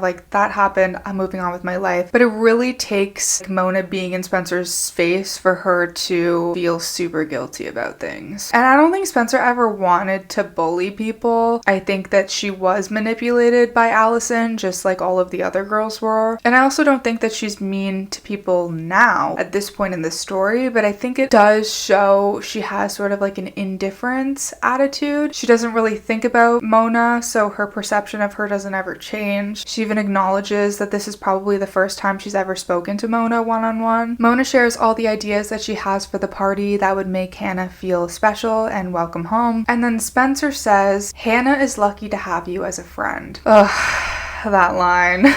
That line is crazy. And then Mona's well, with how things have been going, I'm surprised Hanna doesn't hate me. I haven't been that great of a friend type of thing. And Spencer has no idea what she's talking about. Okay, this is what I meant. Spencer had heard that Mona and Hanna had a fight at her birthday party. See, if Spencer heard that, it's not a secret. Everybody knows what happened to Hanna at Mona's birthday party. It's gonna get back to Hanna eventually. So she doesn't know exactly what Mona is talking about, but she has a little bit of context as Mona is saying this, is my point. Mona tells Spencer that Hanna's been acting super weird, keeping secrets from her, and this is just so thought out and manipulative because Mona was the one that was ostracizing Hanna, bullying her, leaving her out, humiliating her in front of groups of people. Her being mad at Hanna in the first place for like blowing off plans, being late, keeping secrets, whatever, like it feels so contrived because Mona is literally making this happen. Hanna could be like, oh, I'm on my way, I'm gonna be 2 minutes late, and Mona would be like, well, fuck you, you hate me that you couldn't be on time. Like Mona just is finding every reason to be mad at Hanna, and she's like manipulating situations to make Hanna feel worthless. And then she's going to Spencer and saying that Hanna's acting so weird. She is a master manipulator. Mona wants Hanna to know that she's mad at her, so she has to like come up with these situations. Like, I'm literally going to send a text that will make Hanna go to her old friends, that will make Hanna miss this hangout that we have, and then I'm gonna yell at her and make sure she knows that I'm mad at her, and then I have a reason for justifying like continuing being A. Like, it's just so bizarre. There is no end to the madness. But this is a good plan because it allows Spencer to sympathize with Mona, which she hasn't really done outwardly before. Because now Spencer's like, oh, Hanna's doing that to you? Like, this is kind of what Allie used to do to me. Like, I can see myself in this situation, so now I feel for you. She doesn't want Mona to feel this way. And then Mona takes it a step further and is like, I was surprised from the very beginning that Hanna even wanted to be friends with me, because back in 8th grade, Hanna was just coming out of being a part of your crew, like the popular crew, but she chose me. She chose to be friends with me.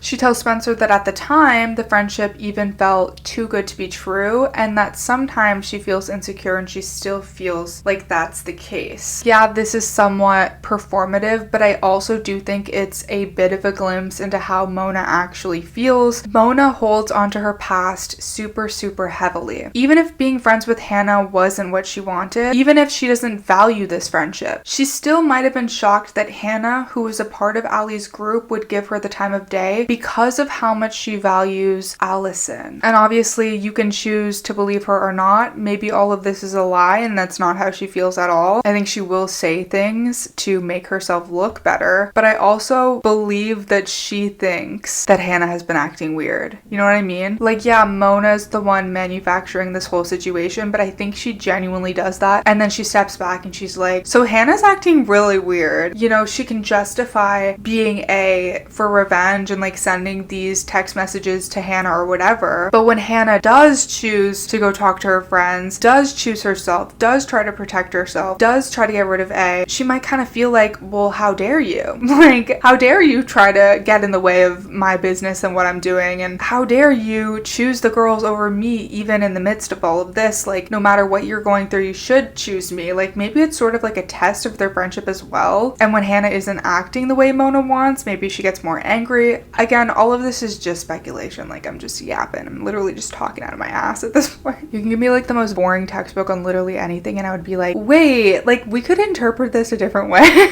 Spencer says the only reason that Hanna has been around them so much is because she's just dealing with a lot. Obviously, she's not telling Mona about A, but she does say that Hanna would rather be with Mona. Mona says she was terrible and she regretted it when Hanna got hit by the car because she realized that she could lose her. So you don't regret hitting her with the car, but you might regret losing her. That, I'm like, that has to be a lie. But then again, like, I don't think that she wants to lose Hanna's loyalty. Hanna is a very useful friend for Mona to have because of that undying, unwavering loyalty. But maybe just preserving her secret is more important than that. Girl, I don't know. This is whiplash. She tells Spencer she just wants to forget everything that's happened and go back to normal, which would explain why she forgave Hanna and, like, you know, they became friends again without discussing any of the issues that they've been having. I think what she means by that, she wants the pressure to be off her. She doesn't want anyone to suspect her. Spencer is now feeling very guilty and tries to comfort Mona. And if Mona wasn't A, this moment would be very, very cute. Their friendship would have been a really interesting dynamic, in my opinion. I always would have enjoyed seeing Mona as a part of the group. I think it would have been cool to even see that for a couple of books before Mona was was revealed as A. And then it would have made that A reveal hit harder for all of the girls if they had all been friends with Mona. I just think it would have been cool to see Mona's personality integrating with the group and maybe kind of like mimicking that friendship dynamic with Allison. And that would work because Mona obviously really wants to be Allie. And at this point, the girls aren't super close. And I don't think they were really that close in 7th grade. They were friends, of course. They were a friend group, but they were really just friends because Allie chose them, because they were all just conveniently there. And that's why their friendship group broke apart pretty easily after Allison disappeared, because she wasn't there to anchor them together. And then there was so much like trauma that they just didn't want to be around each other anymore. And the friendships that slowly build over the series, like it's very slow. They aren't friends, like close friends for a lot of it, but I do feel like what builds later on is a genuine friendship. And I think if Mona had tried to like integrate them at the beginning, because those genuine friendships aren't really there yet, I think it would have worked really well to try to replicate what Allie had done, and then for all of that to fall apart again before they found each other near the end. Or maybe I just selfishly wish that the girls interacted more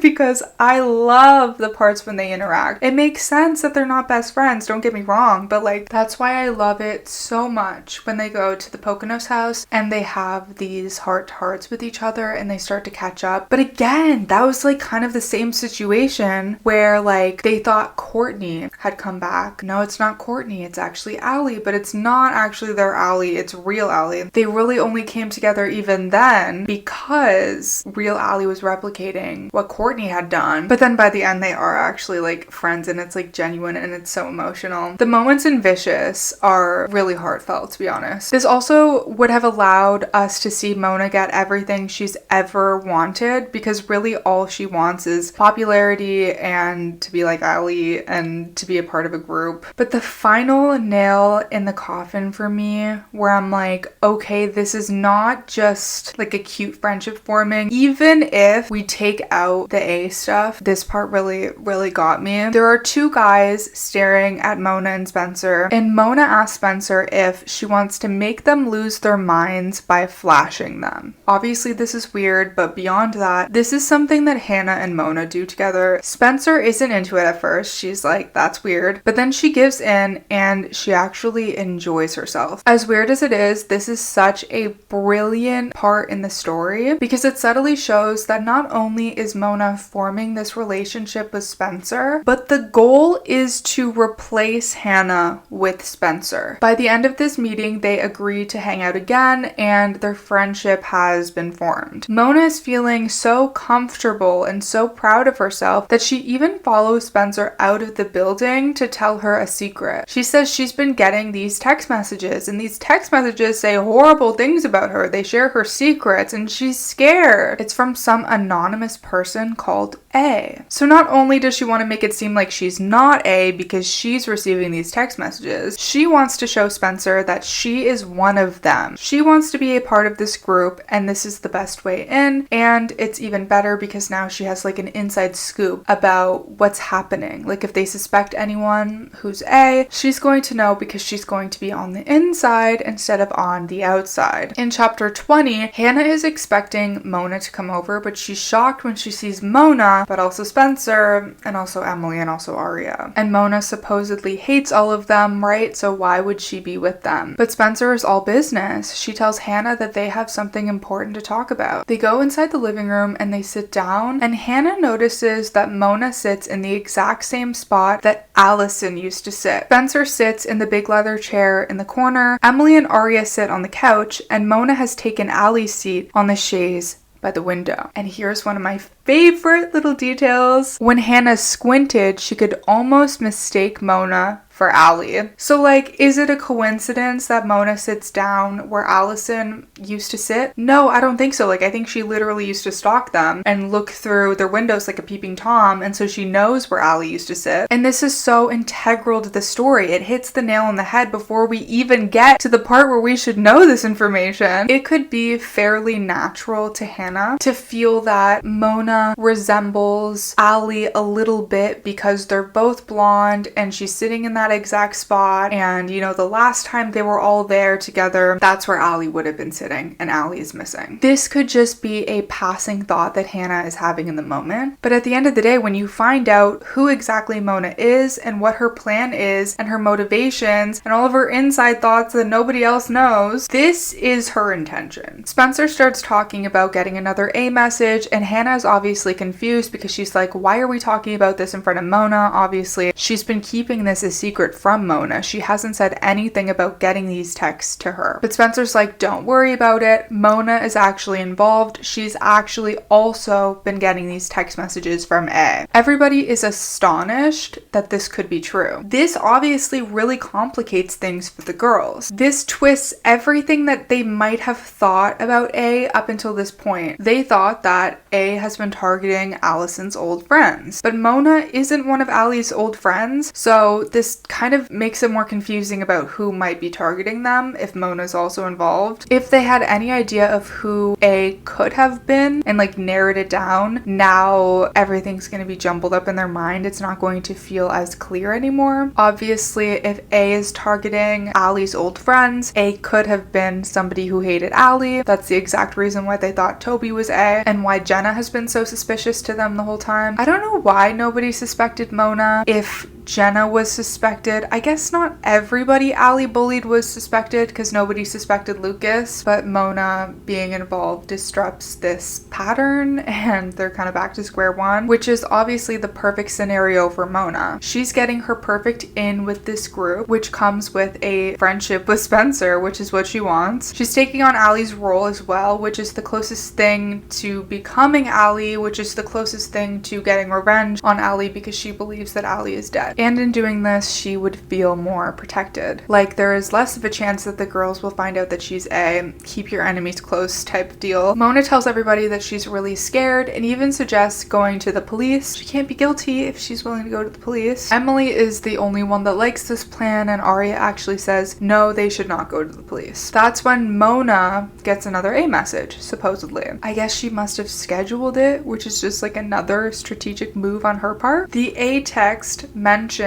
telling Hanna what happened at Mona's birthday party. And this puts Mona in a position where she has to tell Hanna what happened. And that's what I was talking about earlier, where I was like, why would she do this to herself? Hanna would have forgiven her if she would have just been honest. She uses this situation to her advantage because she's like, I'm gonna pretend like I don't want Hanna to know, but then A is forcing me to tell Hanna. And if she didn't really care about Hanna's friendship, then she wouldn't really have anything to lose. It would just make it look like she did. This information coming to light doesn't make her look good, but none of the girls look good from anything A sends them anyway. And now that Mona has this small taste of what it would be like to be friends with Spencer, which was always her first choice, she's pretty comfortable with using this information against Hanna. She also doesn't need Hanna to be a part of the group because she's already inching her way into the group without her. Hanna is obviously upset when she learns about the fight that she had with Mona at Mona's birthday party, but she decides that she just want to have this fight in front of her other friends. Mona also alludes to some of the other text messages she had gotten from A, saying that it was stuff about her past, and they assume that she means like her being a loser or her getting bullied or whatever. This immediately makes Hanna feel guilty, so she doesn't have much time to dwell in being mad at Mona because now she already feels guilty for how she and Allie and all of them treated Mona. Gracefully, Hanna tells Mona that they've all gotten A messages about things in the past that they would prefer to forget, and that Mona doesn't have to tell them anything that she doesn't want to share with them. Again, Hanna is being just such a good friend to Mona when she doesn't even deserve it. Okay, so now we have a good amount of background information. For now, we are returning to the short story. On top of all the reasons we've already discussed, Mona is super happy to be a part of this friend group because she's always been on the outside and she's always felt very left out. She's even considered just stopping the A game altogether and just being a part of this friendship group because honestly, that's what she's always wanted. In this case, she would be the leader of a new group, she would be the new Allie, and she could be happy. But could she be satisfied? She thinks to herself that no matter how much she wants that life, she cannot let go of the anger that consumes her. And this is exactly what I mean when I say say the game is so important to her. The girls have suffered for 4 books. Hanna has been severely injured in the hospital, and Mona is a part of the group that she's always wanted to be a part of. You would think that that would be enough for her. You would think that she would be happy now. But no, she's gotten everything she's ever wanted. She's a part of the group. She's gotten revenge,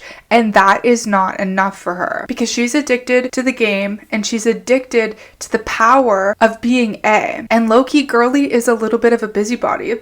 Like, I don't think she wants to just sit around and live her life. Like, I think she loves having this secret identity, having this like project, something else to dedicate her time to. When does she have the time? I don't know. Maybe because she doesn't have to have a job because her parents are filthy rich. In the short story, Mona asks Hanna if Hanna likes the party, and Hanna says, naturally. But that is the extent of the exchange that we get between them and about the party. In Unbelievable, this conversation is more detailed. Mona says that Spencer is pretty cool, and it's so interesting that this isn't in the short story, but Mona says that Spencer is pretty cool, so she's like flaunting this new friendship that she has with Spencer to Hanna, and she says that they should add Spencer to their group, their posse. She wants them to be a trio. Mona does want this friendship with Spencer more than a friendship with Hanna, but I think like at this point maybe Hanna has grown on her a little bit. Maybe she truly sees how valuable Hanna is as like a secondhand man, like someone who always has her back, because Hanna truly makes her look like a better person, because she would look just really mean if Hanna decided to turn on her and not forgive her about the party and about all the other mean things that she did to her. I do still think that Mona is trying to replace Hanna with Spencer, but I don't think she wants to completely isolate Hanna. Like, maybe she would decide to eventually get rid of Hanna completely, but until then, the trio is the best idea because she can keep both of them close and she could have everything. But Hanna, sweet little Hanna Banana, thinks about how long she's been waiting to hear something like this from Mona. She loves Mona, and she does love her old friends, and she hates the kind of like eggshells that she has to walk on, like just avoiding talking about her old friends or like avoiding Mona knowing that she's seeing them now. She thinks that this idea is really sweet and that she would like it if Spencer joined their posse. And I also think it would have been super easy for Hanna to maybe be embarrassed of Mona just because of how she was perceived in the past, or ashamed of her old friends because of how they bullied Mona. But she's just so willing to merge these worlds and for all of them to move forward and be friends with each other. I can't help but wonder how this group dynamic would have looked like if Mona had given up the game and just let this happen. I think it's possible that Spencer and Mona would have butted heads, especially if Mona was truly trying to take on Allie's role. Like, we know that Spencer and Allie butted heads a lot, but I really liked Mona's dynamic with the girls in the TV show. And I know a lot of people wished that Mona would have assimilated more into the group and would have been like one of the liars. Some people don't feel that way. As much as I love Mona, I mean, if I was the girls, I would not forgive Mona. Like, I love Mona as an outsider. If I was bullied by her and terrorized by her and like put through those things, I would not have forgiven Mona. Like, she would not be a part of the group. Whenever I think about this topic, I think of that Arya quote that gets me every single time. Arya's telling Mona like, no, you wouldn't want to die when you fell off that cliff. Don't ever say that, Mona. Don't ever say that. And then people have like put the clips next to each other. Then the next thing you see is Arya going, you're gonna wish you died when you fell off that cliff, girl. So in the 4th book, Unbelievable, Hanna and Mona are having this conversation and Lucas comes up to them. Mona insults the long-beaked bird mask that he's wearing, and then Hanna and Lucas kind of disappear to talk while Mona's preoccupied talking to a waiter. But in the short story, it's written a little bit different. Mona chats with Hanna for just a quick second, like I mentioned. They don't really talk about Spencer. Spencer walks up to Mona and they kind of hold each other.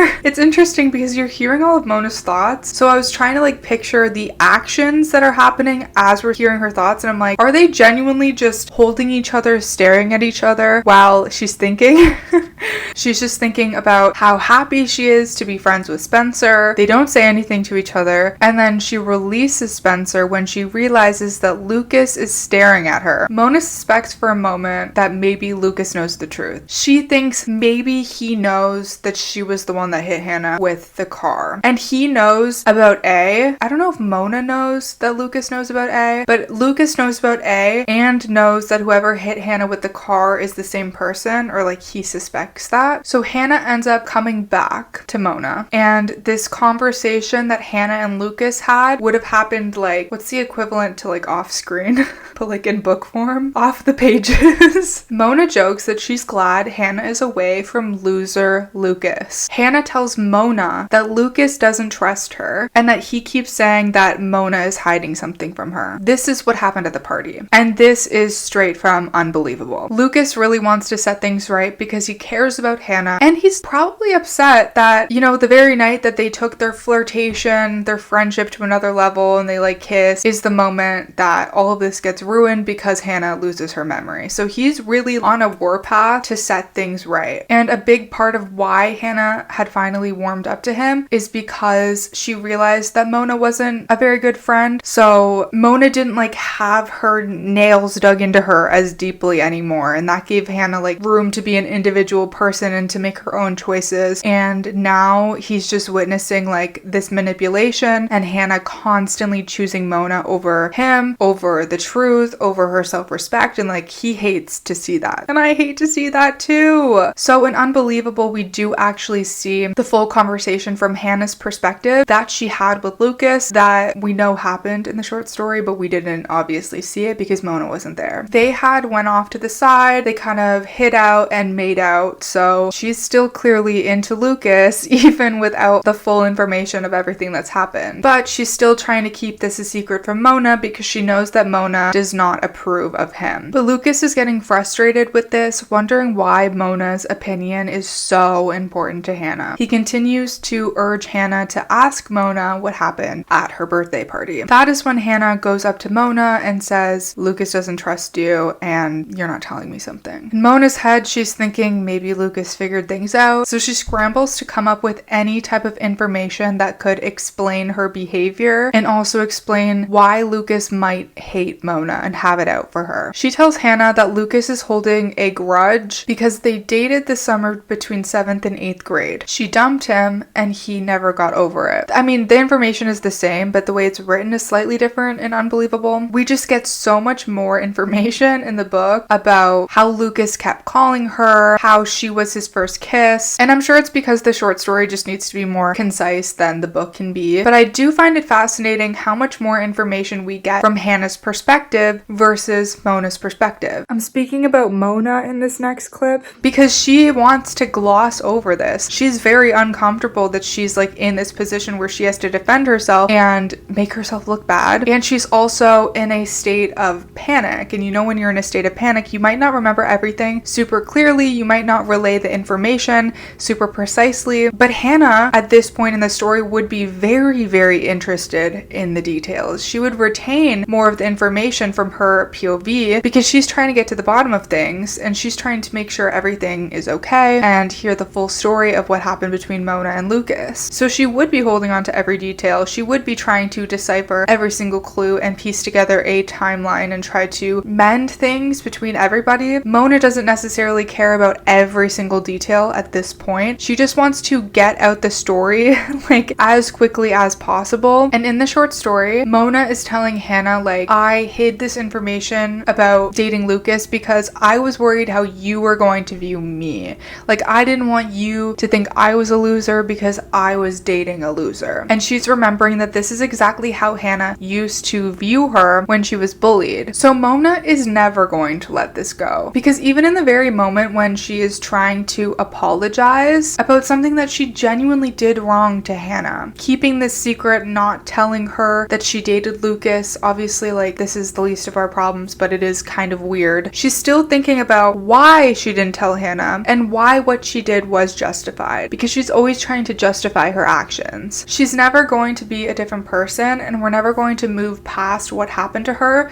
because everything she does circles back to what happened to her. Hanna confronts Lucas with this information, but he tells Hanna that he and Mona were never serious, but they did date. confirmed. And in this case, since you're starting up something with Hanna, like a relationship, at the very least, like a pretty close friendship, like they've had heart-to-hearts, and Hanna has even confided in him about Mona specifically, you'd think that he would have mentioned, oh, by the way, like, not a big deal, we weren't serious, but we did kind of date. He just never mentions that. It's very convenient. In Mona's head, she is making the specific choice to stick with this embellished story rather than stand down. Like, the story is true, they did date, but it's definitely embellished to make it seem like Lucas wasn't over her or whatever. That was not true. But she's sticking to her guns. This is her story and she's rolling with it. Lucas brings up the party again, now urging Mona directly, like to her face. Mona admits that what happened was a punishment for Hanna for hanging out with her old friends so much. And again, Hanna brushes this off. She says it doesn't really matter because the most important thing to her is to like not be in conflict with Mona. In Mona's head, in the short story, she specifically notices in this moment that Hanna is upset. And for a second, she even feels bad about it. Mainly, she feels bad for humiliating Hanna at the party when her dress ripped open, which is a very interesting moment to feel guilt about. For one, it's one of the like only front-facing moments that Mona has, right? Mona is acting as herself and she doesn't feel guilty for any of the stuff she's done as A because nobody saw her do it. Nobody is accusing her of doing it. Like, her name isn't connected to that. Also, her being humiliated specifically is what she feels guilty about, which is interesting because of their obsession with popularity and image. She's not the most guilty that she physically hurt Hanna, that she was in a coma, that she was in the hospital. She specifically feels guilty for humiliating her in front of a bunch of people, which could like damage her reputation. And in this moment, Mona feels complete gratitude to Hanna because Hanna decides to brush off what Lucas is saying to her and choose Mona. Mona says that she feels love for the bitch, which is such interesting phrasing. She even says to herself, the people we hate most are often the ones we love the most too. She is literally like straight up admitting to hating Hanna and loving her at the same time. And that's why it's so confusing to decipher which one of those feelings is stronger, and can your love for somebody really counteract all that hate? Even if she does deep down love Hanna and care for her and feel a little bit guilt for the things that she's done, that doesn't like make it even. All of that hate, all of the hurt she's put Hanna through just completely eradicates any of the love that she feels for her, unfortunately. And I do wonder how much of this is truly love for who Hanna is as a person and how much of it is just love for what Hanna does for her. Like, she feels this love in this particular moment because of Hannah's undying loyalty for her, which kind of saved her ass. So she sees how valuable Hanna is as a friend, and even at the beginning, Hanna helped her climb the ladder, gain popularity. This was a transactional relationship, and without that, would that love for Hanna even exist at all? This relationship kind of reminds me of Emily and Courtney's relationship, friendship, whatever, back when Emily thought that it was Allie, obviously. Courtney loved Emily maybe even the most because of Emily's devotion to her, and she couldn't imagine that anybody else could be as devoted. That's what made her a good friend in Courtney's mind, and why she wasn't easily replaceable. For Mona, for Allie, and for Courtney, the best friends are the ones who are easy to manipulate. And we know that Mona is pretty obsessed with herself. So anybody else that shows the same kind of love and attention that she shows herself is somebody that's going to be valuable to her. Even though Mona has all this built up resentment and hatred toward Hanna, enough to literally end her life, she can't help but love her because of that deep devotion. And I do believe that if Mona had survived, Hanna would have found a way to forgive her. It doesn't make Mona a good person for showing guilt and for showing love, but it does show that she's a dynamic character and there's more to her than just being evil. In chapter 28 of Unbelievable, Emily gets dropped off at the party by her mom, and she's with a girl named Trista. So I'm going to give you a little bit of background on Trista and how this all happened, but it's not really important for this story. This is the book where Emily gets sent away to Iowa to live with her conservative aunt because Emily's mom literally thought that she could scare the gay out of Emily, and this was basically punishment for being gay. Turns out her cousins sneak out of the house in the middle of the night, took her to this party, and she meets this girl named Trista. And like every girl that Emily falls in love with, she looks kind of like Allie, she's blonde, has a strong personality, but this is extra complicated because technically at the time she's dating Maya. Maya and Emily's relationship isn't exactly the same like it is in the TV show. It's actually kind of toxic in the books. I like how it started. I think I prefer how it went in the TV show because I really do like Maya. And then when I'm reading the books, I'm like, do I just like Maya because I like her in the TV show? It's hard for me to like disconnect those two characters, but very tumultuous relationship happening here. Emily literally has to escape this farm because she gets blamed for the sneaking out and stuff, and she's no longer welcome there, and she returns on like a bus to Rosewood. When Trista found out that Emily left because they had this like flirtation for 5 seconds, I don't know why I'm like dragging her. Trista found out that Emily left Rosewood and texted her asking if she could come visit her at some point. Emily tells her about the masquerade party on Friday, and then she literally just shows up. Like, she completely surprises her. Maya's obviously pissed about this because it's like some pretty girl that's all into Emily at this point, and she's jealous. At this party, Trista tries to kiss Emily and Maya sees it, and Maya runs away. Emily is trying to follow Maya when she gets stopped by a police officer. That's why I had to fill you in on the Trista thing, because she's the reason that Maya runs away, and the reason that Emily talks to the cops is because she's chasing Maya, and then she eventually finds Maya by the pool. The police officer asks Emily if she's been getting any threatening messages, and this happened because at Hooters, Aria told the cops about A. So this is because Mona made Aria believe that Meredith worked at Hooters. Remember, this is Byron, her dad's mistress. It's really just a test to see if she would tell the cops about A. Aria failed the test, and now the police are talking to the girls, trying to gather information about who A could be. Oh, and also Hooters is next to the police station, so the police officers are always there, which is why that test existed, if that didn't make any sense. The police officer tells Emily that it's likely somebody she knows, and he says that if she shares all the information that she knows about who A is, they can find them together. Meanwhile, in the short story, we see this from Mona's perspective. Mona witnesses Emily talking to the cop from afar, and that's how she found out that Aria spilled the beans to the cops. She thinks about how she's been following the girls around, studying their every move, sending them threatening messages to keep them paranoid. This, coupled with the Lucas situation that she just barely survived, starts making Mona freak out a little bit. The cops are at her party. This is not looking good. Aria failed the test, but it's also interesting to see that some of being A is really just coincidence. It's not all super high tech, super spy gear, super like freaky stuff. Like, she literally just happened to witness Emily talking to the cop. Like, she just happened to see that. A lot of it is just being in the right place at the right time. A lot of it is just plain old eavesdropping. Okay, so Emily continues chasing after Maya. Mona notices that there's some kind of issue between them and follows them. But first she makes a stop at her car for some supplies. This is when we find out that not only does she have a bright yellow Hummer, she also has a Honda,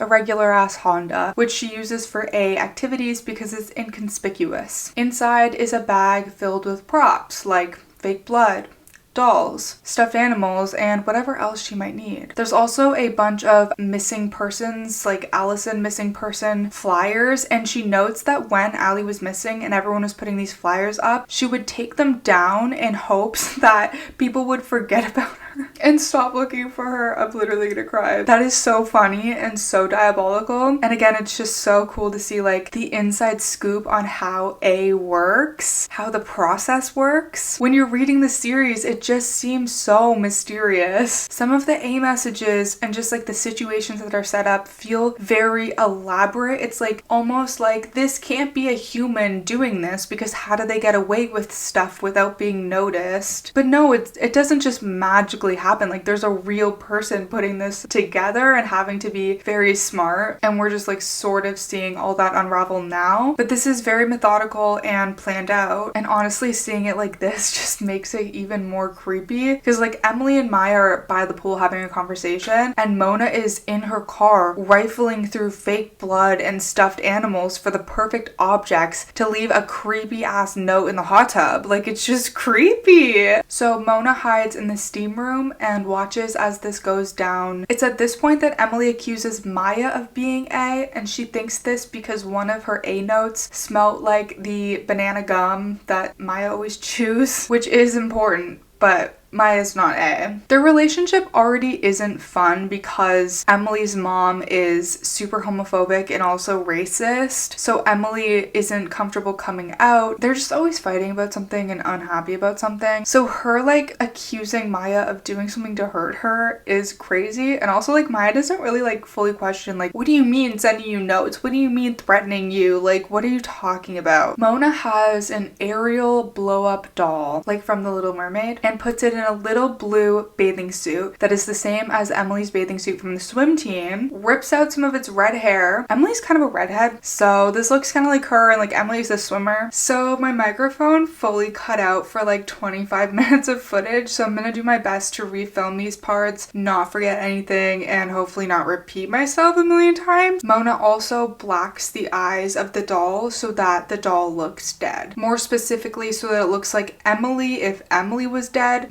Mona hears Emily ask Maya if she's been stalking them, sending them threatening A messages. Mona's actually very caught off guard by this, which I find to be very interesting. Because at first in the story, it seems like maybe Mona is using the banana gum to frame Maya, but it turns out that this truly was just a coincidence, and Mona had no idea that Emily was even suspecting Maya of being A. And I think this does show how the girls jump to conclusions so quickly and believe things that aren't even true and just sabotage their own personal relationships. I don't blame them, because I would do the same thing. If I was receiving these messages, I would think that it was somebody who was close to me because they know all of my secrets, and it would be very hard to trust people. So Emily believes Maya when she says that she's not doing this, and she comes to the conclusion that A was framing Maya, and Maya gets up and runs away. She's super upset. Interestingly, Mona takes a second to think about how she feels bad for Emily. She thinks that Emily and Allison had the deepest friendship. Mona believes that Spencer and Allie were like the closest and kind of like the leaders of the group. If Allison is the leader, Spencer is like second in command. But she believes that Allison and Emily had the deepest connection because they were actually in love with each other. Of course, Mona had learned about the kiss that Emily and Allie shared from Allie's diary. Even though Mona used this information against Emily, she feels bad for doing so because she thinks that this wasn't entirely truthful or fair, meaning that Mona is convinced that Allison wasn't completely honest with herself. So if Mona is using Allie's diary as like her first reference, like this is proof and truth, obviously Allison is not being, we're talking about Courtney in case that's not clear, but she was not at the time being truthful with herself, in my opinion,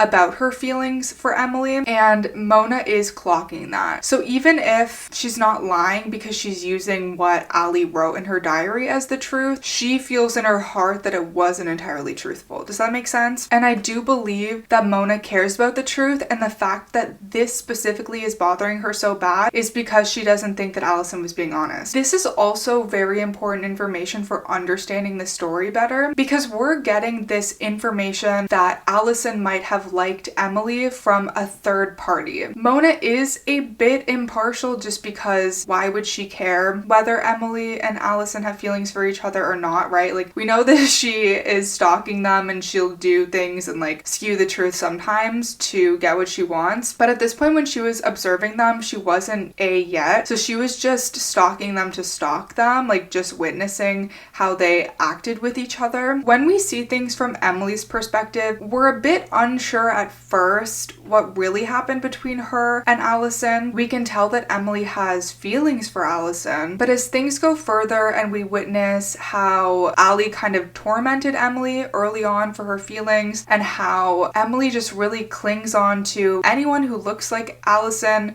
herself, that includes Courtney and real Allie, and she doesn't let them go no matter how much bad they do to her for a really long time. At times, I personally felt like she came off as a bit desperate and like she was reading into things too much, but at the same time, I did feel like she wasn't making everything up. She took the small feelings that Allison had and ran with that, which is kind of what their friendships were based off of in the beginning anyway. Allie would make them feel like shit, but then give them just a little bit of hope, a little bit of love, and that was enough to sustain them for a little bit and continue going further. In the prequel book, we see everything from Courtney's perspective. We do see her think about this kiss between her and Emily a lot. We see that she's kind of angry at Emily for doing this, like for kissing her, and she has some sort of resentment against Emily for thinking that she would be into her and trying to convince herself that she's only into guys. For me, this does come across as she's in denial. However, it isn't outright stated in the canon books whether Allison was in love with her or wasn't in love with her or was confused or whatever. Like, we can read into that, but it's not stated. There are short stories where Sarah Shepard wrote if Emily and Allison had ended up together. I haven't read those yet. I'm hoping to read them this summer. But again, that doesn't happen in the actual story. She just saw that they ended up together in the TV show and that a lot of fans loved them together and wrote, what if they ended up together? Regardless, getting this extra information about Mona and what she saw gives us extra validity. This is an outside source because Emily's perspective is so biased and Allie's perspective is so biased. Seeing Mona's thoughts on this makes it clear that maybe Emily wasn't looking too deeply into things after all, and maybe Allie wasn't only using her. Like, it really comes across like maybe she was just manipulating Emily and making her think that she liked her to like keep her hooked. Maybe there was actually something there, and like a lot of these things can be true, right? Like, she maybe did manipulate Emily, she maybe did use her,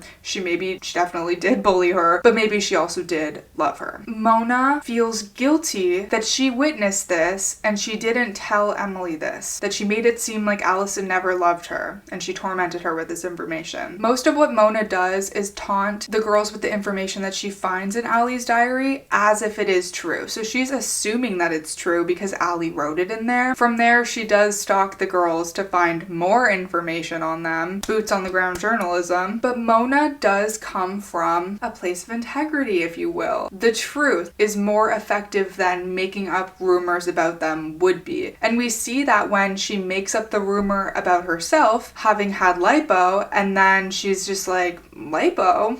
Girl, that's not true. And she won the argument. And I don't think this works with real Allie. Like, I think real Allie does well with making stuff up and she doesn't care. She'll just make up anything. She won't feel guilty for telling a lie. The whole Jamaica thing situation comes to mind. She created an entirely fabricated video of the girls committing a crime and they actually like faced repercussions for that. Mona's willing to frame other people if that's what it takes, but it's not fun for her to do that. Like, you don't see her like having personal joy from making stuff up. She never does throughout this story. She's like, okay, like I guess this will work, but I need them to know my truth anyway. Emily sees the Ariel doll in the water and the note on it that says if Emily tells anybody, she's going to die. So basically like, hey, don't speak to the police because you'll be next. Mona is feeling so much adrenaline as she watches Emily find this note, and like Emily is fearful. She is enjoying watching Emily be afraid of her, and she gets a real kick out of witnessing like her work, her craft unfold, I guess. Back at the party, we realize that Aria isn't there yet. So Mona turns on the app that she has that GPS tracks the girls' phones. This is another moment where it's so cool to see like the inside scoop on how she does what she does, but I'm not really sure how she got this software on the girls' phones, because she says herself that she's waiting for the day where they figure out that it's on their phones. girls. And I'm kind of shocked that Spencer didn't at least figure this out by now, which makes me think that Spencer isn't as much of an investigator, at least at the beginning, as she was depicted to be on the show. Because even with the Mona reveal, it's kind of just handed to her. There was no satisfying solving and figuring out who the culprit actually was. In the show, we do see her putting things together when she's in the A layer. Like, it was definitely easy-ish because, like, they were already in the A layer and Mona had brought her there and was about to reveal herself to her. In the book, she's literally just told by Hanna, and Hanna just remembers because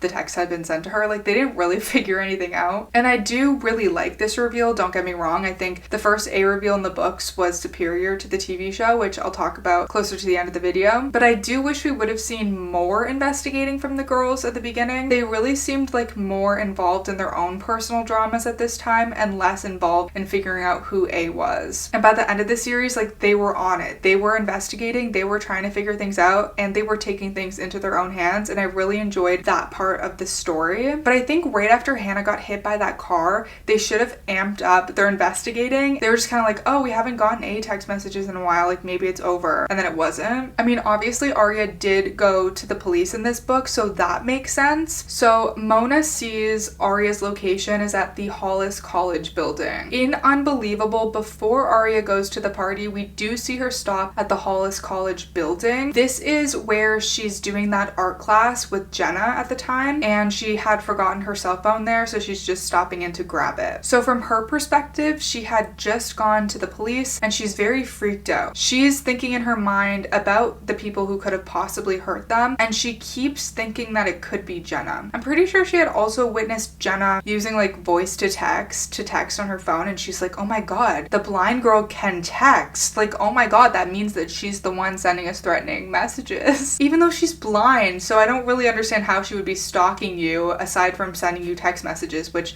clearly she has to use her voice to do. So it's not like the most secretive way of being a criminal. I don't know. Not that a blind person couldn't be a criminal. It was just like she's jumping through insane hoops to convince herself that Jenna is the one when she's been nothing but the nicest angel to her. Arya doesn't know yet the truth about the Jenna thing, that Jenna was actually working with Allison and that Allison didn't mean to blind her. And of course, the main reason for Arya thinking that Jenna is dangerous or Jenna is A is because of the revenge aspect of the Jenna thing, and they blinded her and now she would probably want to get back at them. And the sad part is, again, that Jenna wasn't even mad. She wasn't even sad that she got blinded. She just wanted to get Toby out of there. Allie lit the firework because Toby was in trouble with their parents for lighting fireworks off, and pinning this on Toby, like the firework and also the fact that Jenna was blinded, finally got him sent away. And because he was essaying Jenna, she was happy. She was happy that he was gone, even if it meant that she was blind. She never held it against Allison. She never held it against the other girls. She just moved on with her life and accepted things for how they were. While Arya is at Hollis College, she runs into Jenna. They have a whole heart-to-heart about the Jenna thing. Arya is trying to confess to Jenna that it was really them and it wasn't actually Toby. Jenna tells Arya that she knows that she worked with Allison to frame Toby and that everything worked out just fine. Allie told Jenna that she had sibling problems too, and that's why she wanted to help her so much. This really sets the girls on a path to thinking Jason is guilty because they don't know yet about the twin thing. I didn't really make this super clear when I was filming, but the short story gives us extra details about this exchange with Jenna and Hollis College, so we're going to backtrack just a little bit to what we learn happened right before this meeting. Mona is pissed that Arya is not at the party. She wants a chance to teach Arya a lesson for going to the cops. So while a lot of the short story just gives us extra details about what's happening and like what's actually happening in Mona's head, this part is really cool because had it not been for the short story, we wouldn't have known that any of this was happening. But Mona passes by her her house on the way to Hollis. She describes her house as having a zillion car garage, which is a very interesting way to say filthy rich. She pictures her mom lying in her parents' bedroom in the California King bed reading a book. I really want to know more about Mona's life and Mona's house and Mona's parents, because this just opens up a whole other can of worms. What does a day in Mona's life look like, even without the whole A thing? That's fascinating to me. So Mona remembers all the Friday nights that she spent with her mother, just hanging out and reading in silence. She frames this as something that she did because she was a loser, because she had nowhere else to be. She feels really bad that she didn't have like somewhere cooler to be on a Friday night. This isn't framed, at least from Mona's perspective, as something that should be sad or something that she misses doing or like she wishes she was at home with her mom right now. Cannot relate. It literally sounds like a perfect evening to me. And every time I read this, it's just so obvious to me how sad this is, because Mona is a case of untreated mental illness. Mona comes from a very well-off family, clearly. They have the money for therapy, for treatment, for whatever Mona could need. And she also lives a very comfortable life in terms of finances. She doesn't have to worry about financial stressors. Like, I know she's still a teenager and that shouldn't be her responsibility anyway, but she also doesn't have to have a job, which means she has a ton of free time. She clearly has the means to buy whatever designer clothes that she wants. She still steals.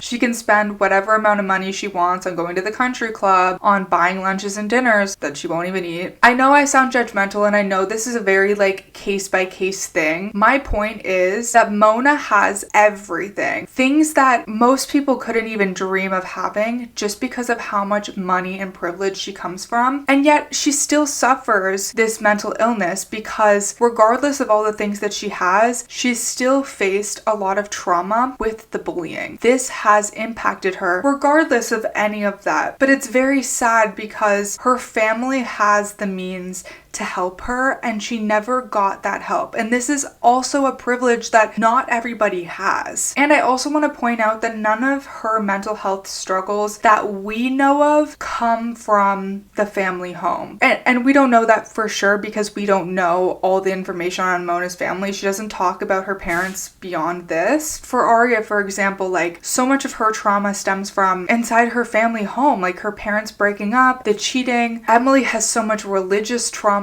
Spencer's dad, same thing, cheating, secret family. Like Hannah's dad, same thing, is a mess, like cheated, has a mistress, starts a whole new life. Like Mona seems to come from not having those types of worries. This seems like such an interesting detail because we focus so much on how terrible the girl's parents are. Aria's mom kicks Aria out of the house, practically disowns her just for knowing about the affair. Emily's mom sends her away to Iowa just because she's gay. Spencer's fighting for attention every second of her life for her parents to care about her. Hannah's dad left her. But then we have Mona, whose mom is at home in silence reading, probably wishing that she was spending time with Mona. And I don't think that this detail is by accident. Mona has a very loving family, again, from what we know. And we know that the girls don't necessarily come from loving families. And that's where a lot of their trauma stems from. Not to mention, on top of that, the bullying from Allison and then the stalking and tormenting from A. Maybe Mona's mom doesn't hear her. Maybe Mona doesn't feel comfortable talking about her feelings. Maybe they don't talk about deep things. Again, we don't know any of these things about her, and those could be valid reasons for why she doesn't get help. Maybe her parents don't notice anything is wrong with her, which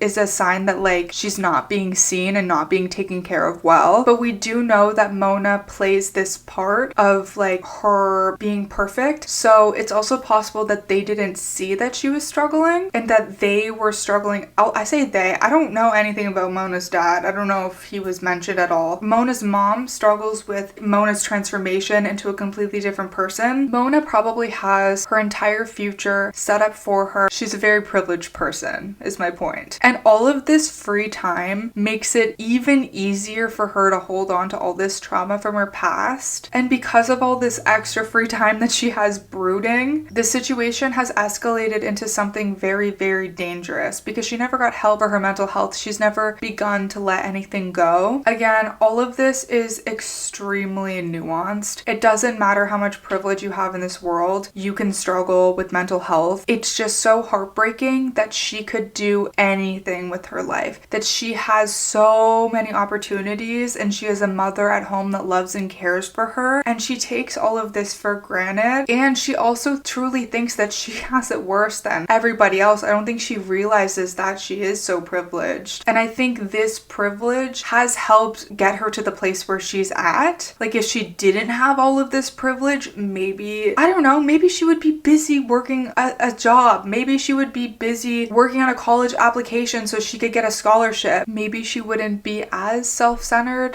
Maybe she would have more perspective about other people's situations and hardships. It's so interesting how somebody so smart and so educated just has no clue. Like, because she genuinely thinks that she needed to teach the girls a lesson because they've never suffered, and they have. Like, they've suffered a lot. And then what she puts the girls through is arguably worse. I know we don't have all the information on what Allison did to her. It was terrible. Like, she never deserved that. She never should have experienced that. But what we see is traumatic. Hitting Hanna with a car? Like, that's worse than anything Allison said. Also, at a certain point, you are responsible for the person that you become and the way that you deal with your own trauma. She has gotten pretty much everything that she's ever wanted. She has a best friend, she's popular, she's smart, she has money, she has a good family, and that's not enough. And just because she has so much trauma and she has these mental health issues does not justify doing these terrible things to other people, but in her mind it does justify it, and that's the problem. And she's also young. I feel like she doesn't live long enough to really have the chance to understand herself, work on herself, and change. We don't know if she would have. There's like two scenarios. Either if she would have lived, she would have maybe like teamed up with Allie and just continued being evil, or she would have kind of like went to therapy and changed. I think either would have been interesting options, but I also do think it works and it makes sense that she died in the book. I just love her so bad. We can see how genuinely smart Mona is just due to all the schemes she successfully pulls off. She clearly reads a lot, and it's mentioned that she takes the same classes as Spencer, so clearly academic classes. I literally mourn the person Mona could have been. Mona throws everything away because of this vendetta that she has against the girls. She's out there trying to ruin other people's lives while her mom is at home reading a book alone, probably waiting for her to come home. Maybe she's sitting there thinking about all the times that Mona used to spend Friday night with her. Maybe she knows that Mona only did that because she didn't have any other option. Maybe that makes her sad. Or maybe she genuinely just thought Mona spent time with her because she wanted to, because she loves her. Maybe she thinks that Mona outgrew her, or just decided one day that she doesn't want to spend time with her anymore. And also just makes me so sad because spending time just at home chilling with my family is the best part of my day. The best part of my life. Like, I don't even want to go out. Like, I'm so grateful for every moment that I get to spend with my family. Knowing Mona's end, that she's never going to feel that again, or she's never going to grow up to feel grateful for that, is so sad. To chalk all that up to like something that she did when she was a loser and she didn't have any other option is so sad. I do think that's a fairly typical teenage mindset to have though, but again, she doesn't get the chance to grow up and make different choices for herself. She's a good villain. She's iconic in a lot of ways, but girl just needed some therapy. She just needed some therapy. There's even a line about how when she brings up fashion or current things, like whatever YouTuber is popular or whatever, her mom doesn't get it. When she asks for makeup or fashion magazines for her birthday, her mom buys her books instead. She feels like her mom wants to put her into this box, that she wants her to be that loser version of herself that she used to be. But I just think that's indicative of Mona's mindset, because Because from an outsider's perspective, that's not true. Obviously, her mom doesn't think that she was a loser. She probably views that version of Mona as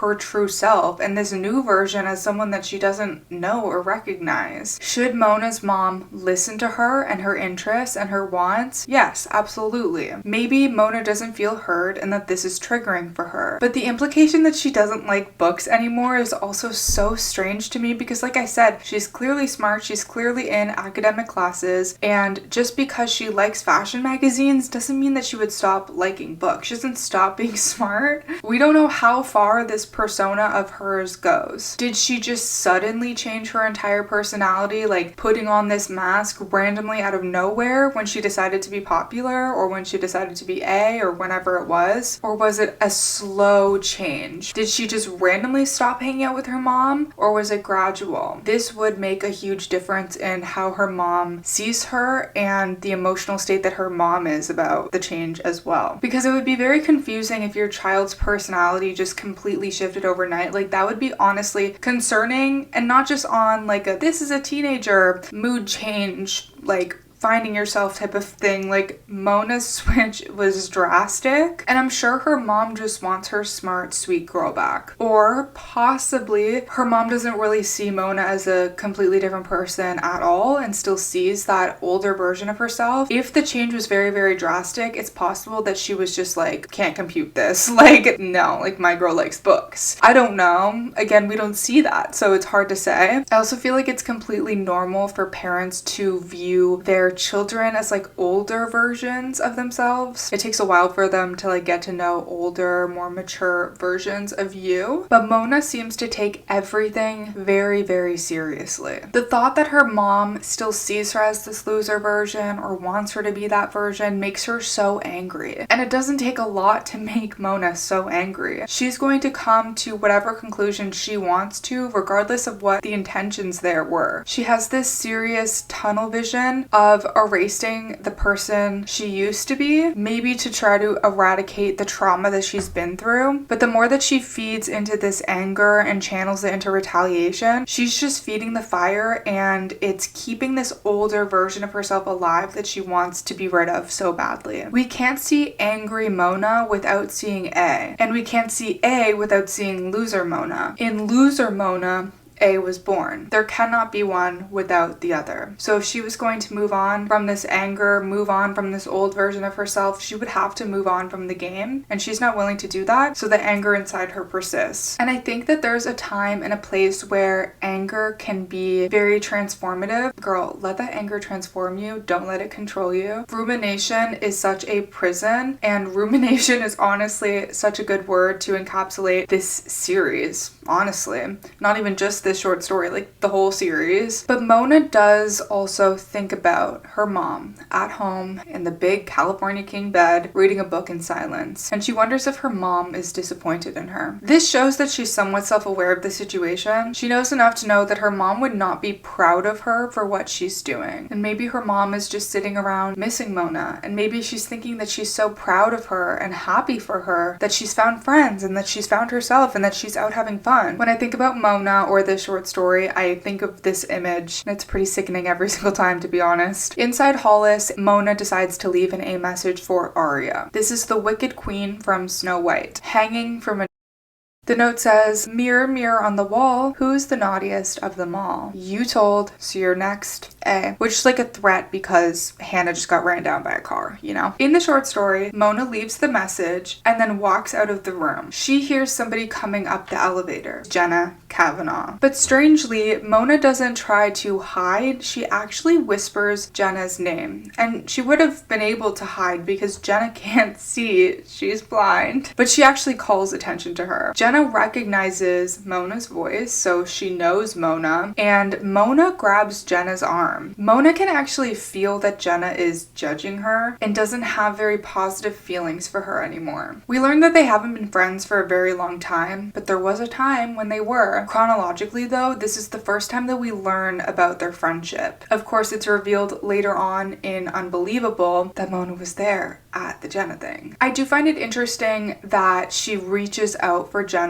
because she's there in secret. She doesn't want anyone to know that she's there, but she instinctively reaches out for Jenna. And she also feels like Jenna doesn't really like her anymore, that Jenna judges her, and still she reaches out to her. I think that shows that they were once close friends. Jenna asks what Mona is doing there, and she's asking this in a fairly accusatory tone that makes me think that she knows more than what we would think she would know. And that's confirmed when Mona simply says, Arya's here, as if I'm here because Arya's here, as if Jenna's supposed to understand what that means. This means that Jenna knows that Mona is after Arya. At this point, whether or not she knows about the existence of A is unclear. If this was true, how much blame could we put on her for just knowing and not doing anything about it? Mona wants to know if Jenna is going to rat her out for being there. I'm not quite sure what she means by this. Like, is she going to tell the cops, or more likely, is she going to tell Arya that Mona was there? Jenna simply says, I think you've made your point. I think you really should stop this. This again confirms that she knows kind of what Mona has been up to. And she's clearly in somewhat of a morally superior position because she wants Mona to stop, but she hasn't really done anything to stop her. I think maybe the reason why Jenna hasn't done anything to stop her is because of her loyalty to Mona. Jenna had played a part in the creation of Mona as A because Mona witnessed the Jenna thing. She witnessed Allison light the firework and it blinded Jenna, and she even has scars that show she was there. She wanted to tell everybody the truth that Allison had done it, but Jenna really silenced her and denied that Allison had done it. That's why they're not friends anymore, and that plays a huge part in Mona becoming A because she doesn't feel heard. She knows the truth. She knows how evil Allison is, and nobody believes her. Not even her best friend believed her. Her best friend took the side of her bully. So I think Jenna feels really guilty about this, but of course she couldn't tell Mona the truth, that she needed Toby to take the blame and she needed Toby to leave town. And when I first read this short story, I found this understanding between Jenna and Mona to be fascinating and even a little bit shocking. I would have enjoyed even more backstory on them and their friendship, and even how things changed after the Jenna thing. Like, did they stop being friends immediately? Did they fizzle out over time? Apart from really good intuition, how did Jenna figure out slowly what Mona was doing? Mona is thinking in her head about how Jenna found her out. It was after Toby had died, which happened in the second book. Jenna showed up at Mona's house. Remember, they're not really friends anymore at this point, but she was pissed off about what Mona was doing and she warned her. Mona doesn't know how she found out, and it seems like this type of knowing could only come from deeply knowing another person. It makes me feel like if anyone really understood Mona, it would have been Jenna. I yearn to know about their friendship so bad because Jenna doesn't want to give up on Mona. Jenna to me has always felt kind of like an angelic figure. She's gone through so much and she doesn't have any hatred in her heart. That makes her the complete opposite of Mona. She was so happy to be free and so happy to be safe that she didn't regret losing her eyesight. Her being blind only puts her in a more vulnerable position. But the fact that she feels more safe now than when Toby was around is extremely telling. Jenna is the victim of the Jenna thing, and yet she doesn't seek revenge. And yet Mona's turning point, a real turning point for her, was the Jenna thing. If anyone should have had a villain arc after that, it was Jenna, but that never happened. This is the type of person that is genuinely so grateful for everything that she has, but she also still stands up for herself. She's a confident and kind person. I feel like she's a morally good character, and yet she doesn't out Mona for what she suspects Mona is doing to the girls. And somehow this loyalty that she has for Mona makes me like her even more. Like it almost makes her feel more good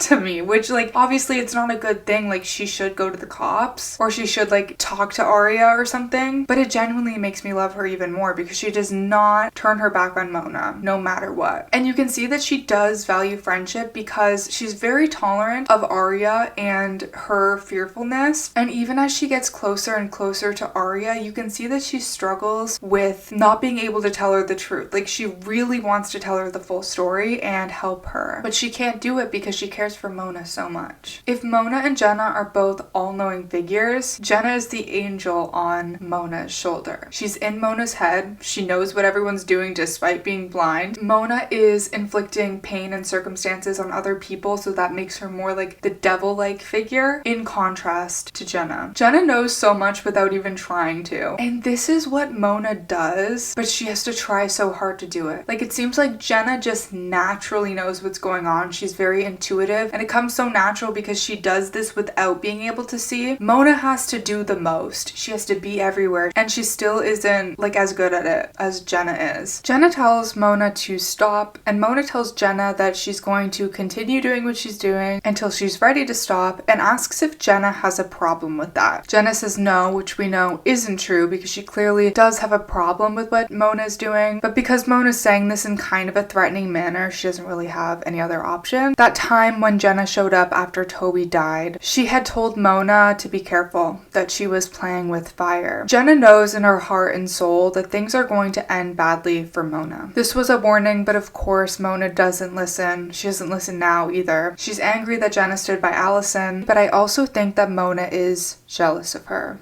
kindness, her intelligence, and her resilience. I think that she actually respects Jenna, but out of spite, she doesn't want to listen to her. So in Unbelievable, after Mona leaves, Jenna goes to find Aria. Aria has seen the A note, she has found her phone, and she is very scared when she sees Jenna in the doorway. She literally passes out on the floor because she is so afraid. Jenna sits there on the floor with her like a kind queen and waits for her to wake up. So I'm not quite sure what Aria was doing the entire time that Jenna and Mona were out having a conversation, because their conversation, it wasn't that long, but it was definitely like a minute long. What was she just looking for her phone? Like, what was she doing in there that she didn't hear them talking out in the hallway? It's unclear. I know I already talked quite in depth about Jenna confessing the truth of the Jenna thing and all of that. This chronologically is where that happens. Aria has been pretending to be Jessica, just a random girl named Jessica, because she's trying to like hide her identity from Jenna. So she admits to that. Jenna says, I know, I can recognize your voice. She knew the whole time it was Aria. Aria decides that she wants to tell Jenna the truth about the Jenna thing. Jenna tells her the whole story, and then she also reveals that somebody else was there that night, but she can't tell her who it was. This gets revealed at the end of Unbelievable. We find out that it was Mona. So Jenna really wanted to tell Aria, like, someone was there, someone witnessed it, meaning like somebody who was there is hurting you,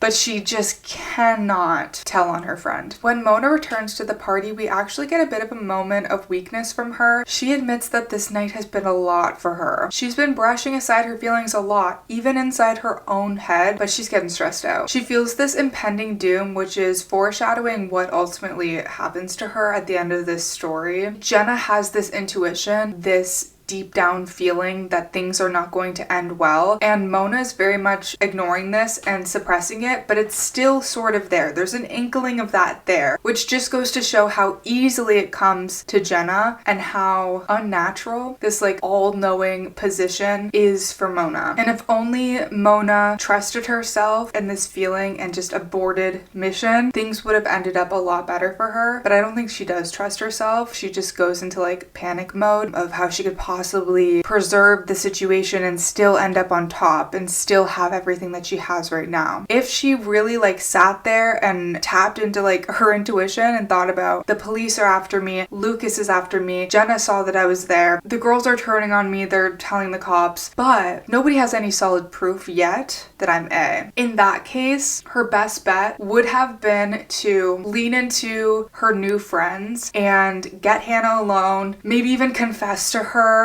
confide in her. It's hard to say how Hanna would react to that, but this was really Mona's only way out at this point, given that Hanna is going to remember that she's A. It would be the only way for Mona to remain alive and remain out of jail. But maybe there just really is no hope left. I'm in my Twilight shirt today.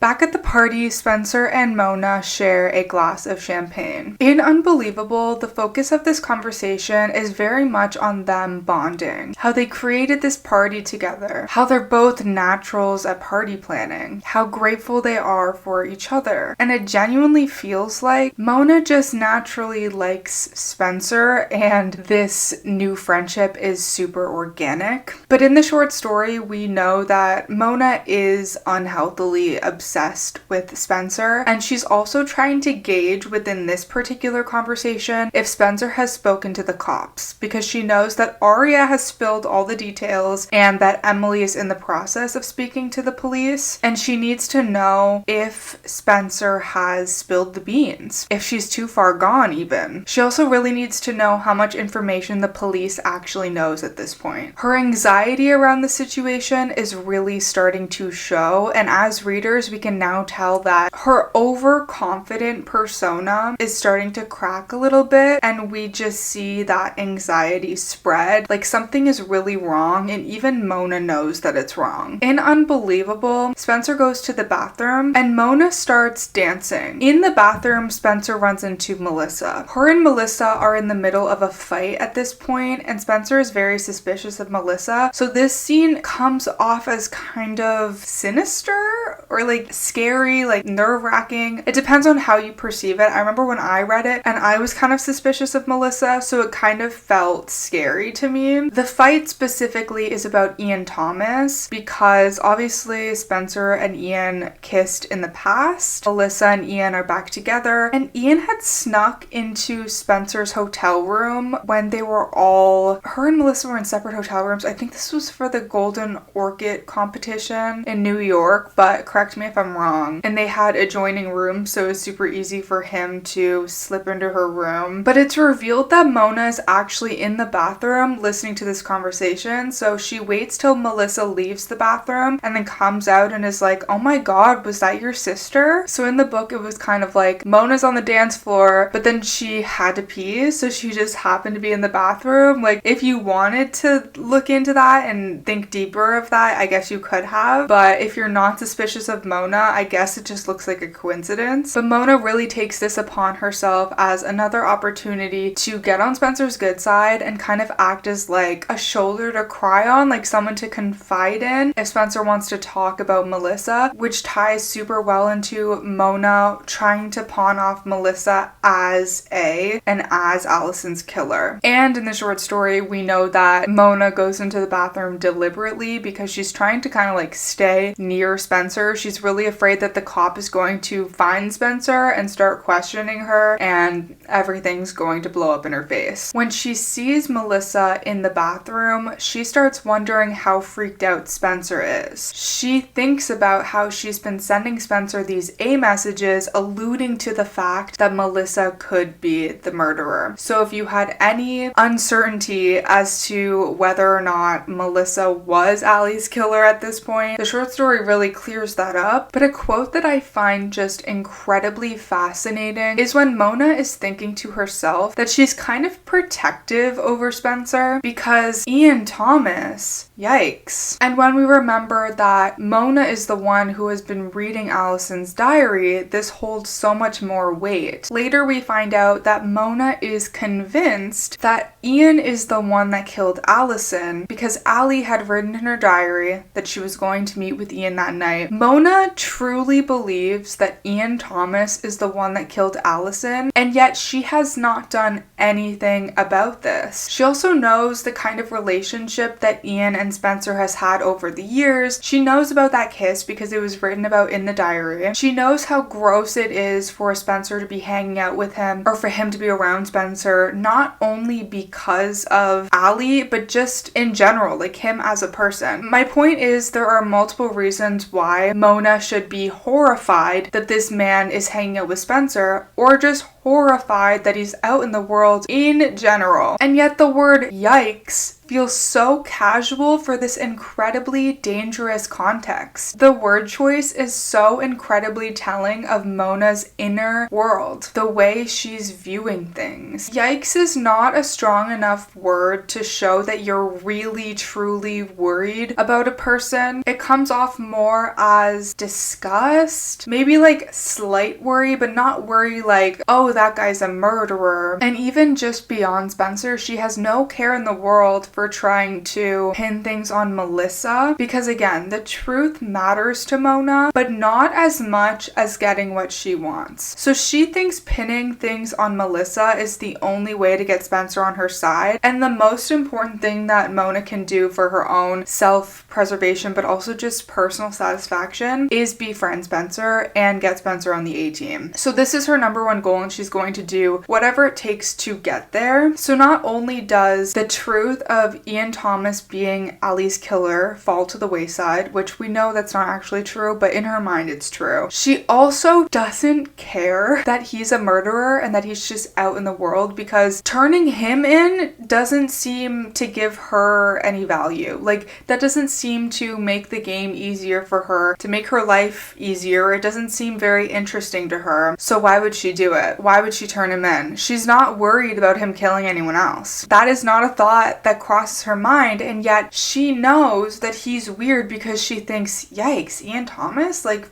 pretty sure he murdered Ali. Like, Spencer shouldn't be around him. She can acknowledge that, but she doesn't actually deeply care about it. It's so sick and twisted. It's so interesting to think about. But in general, this is still ironic because she's acting like she's so worried for Spencer's safety, and she's also the one that's hurting Spencer. She's proud of being friends with Spencer. This is an accomplishment to her. She worries for her, and yet she's deliberately hurting her by being A. And when she's worried about Ian, it comes across as very shallow, as if, ugh, this guy is gross and my friend can do better than this. Rather than, oh my god, this guy is very disturbing and scary and I need to do something to stop him. So Mona leaves Spencer inside the bathroom for a second. In Unbelievable, we're viewing this chapter from Spencer's eyes. While she's in the bathroom alone, she looks in her bag and she finds a photograph. This is the photograph of Ian and Allison taken at the People's Light Playhouse where they were on a field trip, but written over Ali's face is "You're dead, bitch." We talk about this in the twin switch video as well. So immediately Spencer recognizes this handwriting as Melissa's, which is funny because it's actually not Melissa's handwriting. As we've established, Melissa is innocent. She's just being framed. On the back of this photo, there's an A message. It says, "Better watch your back or you'll be a dead bitch too." So when you read this chapter in Unbelievable for the first time, you're thinking, okay, maybe it's Melissa. Maybe she killed Allison and she wrote this A message and now she's after Spencer. Or maybe if you think deeper into it, you're like, okay, somebody else is A and they're definitely trying to make it seem like it's Melissa. So much so that they're imitating her handwriting. And then by the end of this book, when we find out that Mona is A, we're just led to believe that, of course, Mona was the one that left this note and pretended that it was Melissa, which makes sense because the entire car ride, which we're about to get to, she's trying to convince Spencer to pin it on Melissa and join the A-team. Except no. We find out in this short story that Mona was not the one to leave this note. Spencer shows Mona the photo. They're outside the bathroom now, and Mona thinks in her head, oh my god, I did not write this note. It's an A message. So somebody is impersonating Mona as A, impersonating Melissa, but who is it? Because it's not actually Mona. And this is such an interesting, juicy little tidbit that we would not get if we did not read this short story. You would just assume that this was Mona and move on, and that the second A picks up in the 5th book. But no, there was our second A, even in the first arc, just at the very end, and we didn't even know it. Mona is so freaked out and caught off guard, which is so cool to see because it does appear like she always has things figured out. She always has everything together. She's always organized. And for her to be caught off guard, so it's not like real Ali just picks up the game once Mona dies. Mona actually witnessed somebody trying to steal the game from her while she was still alive, which is just kind of freaky and kind of scary. So what exactly does this mean for Mona in this moment? Somebody else knows about A, so somebody else probably knows that Mona is A. This is the first message left by the second A. Mona is beyond pissed that somebody else is trying to steal the game that she has worked so hard to perfect, that she has put her heart and soul into. This is another missed opportunity, in my opinion, for a great storyline. Even an entire book from Mona's perspective would have been so cool, of her trying to figure out who's trying to steal the game from her, keep control of the game, compete with the second A, like the girls being confused. Is there one A? Is there two A's? Is there an A team? Like, oh my god, that would have been juicy as hell. The overlap would have been so good. She could have learned about real Allie, learned about the twin switch. What would Mona have done to figure out who the new A was? What would she have done to keep the game? What kind of power struggles would we have seen between her and real Allison? Would they be enemies? Would they team up? I won't go into detail because I know I brought this up, I think, like 2 other times. So I will let this go, but wow, it would have been so good. But for some reason, Mona is immediately sure who she thinks this person is. All Mona says is that she knows Allie's true killer is the one that's taking over the game. I'm editing, but I'm just clocking that Mona was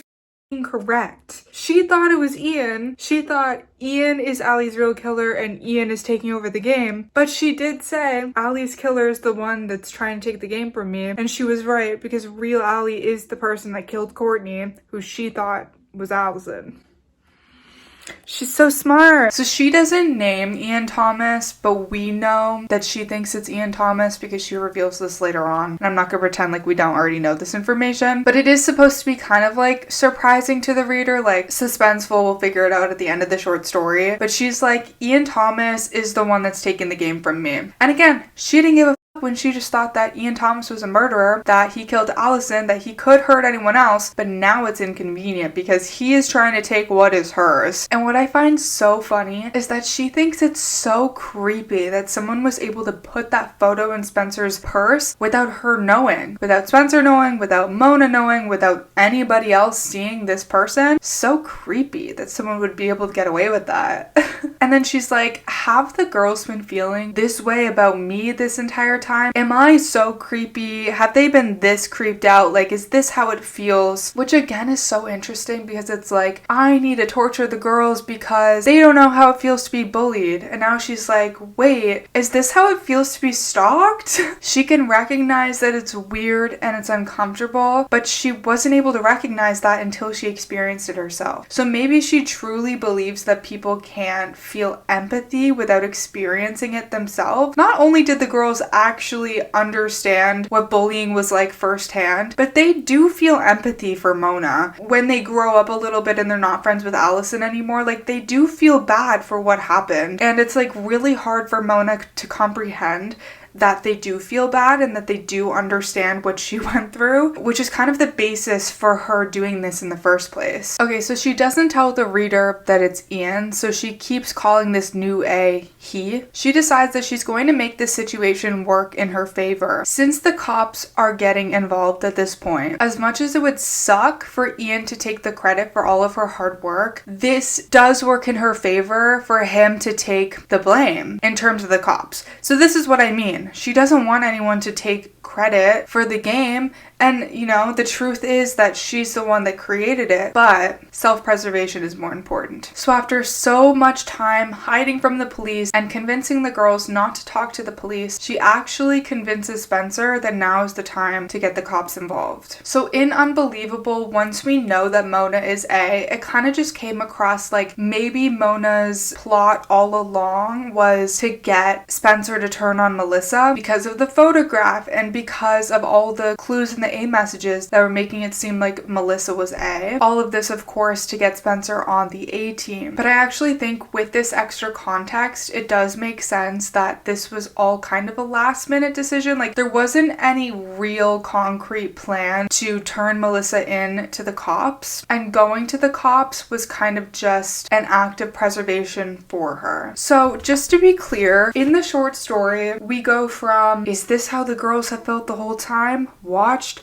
Hunted? Suddenly I realized something. This is actually wonderful. If this poser A wants to send notes, then let him take all the blame. Goes up to Spencer, we need to tell the police. Then she's in the car with Spencer and she realizes that Spencer really believes that Melissa is A. And so she goes from let's tell the police about Ian to be honest, who Spencer suspects doesn't matter so much right now. The cops will do all sorts of forensic testing on the note and she believes that Ian's fingerprints are on the note. So it doesn't really matter who they're going to the cops to turn in so long as they bring the information to the police so they can figure out who the killer is, who she thinks is ultimately going to be Ian. And of course, she can't actually tell the entire truth because she can't say, I know that it's Ian because I have Allie's diary. She can't let the girls know that she has Allie's diary or that would out her as probably A or at least being suspicious. Okay, I jumped forward way too much trying to get my point across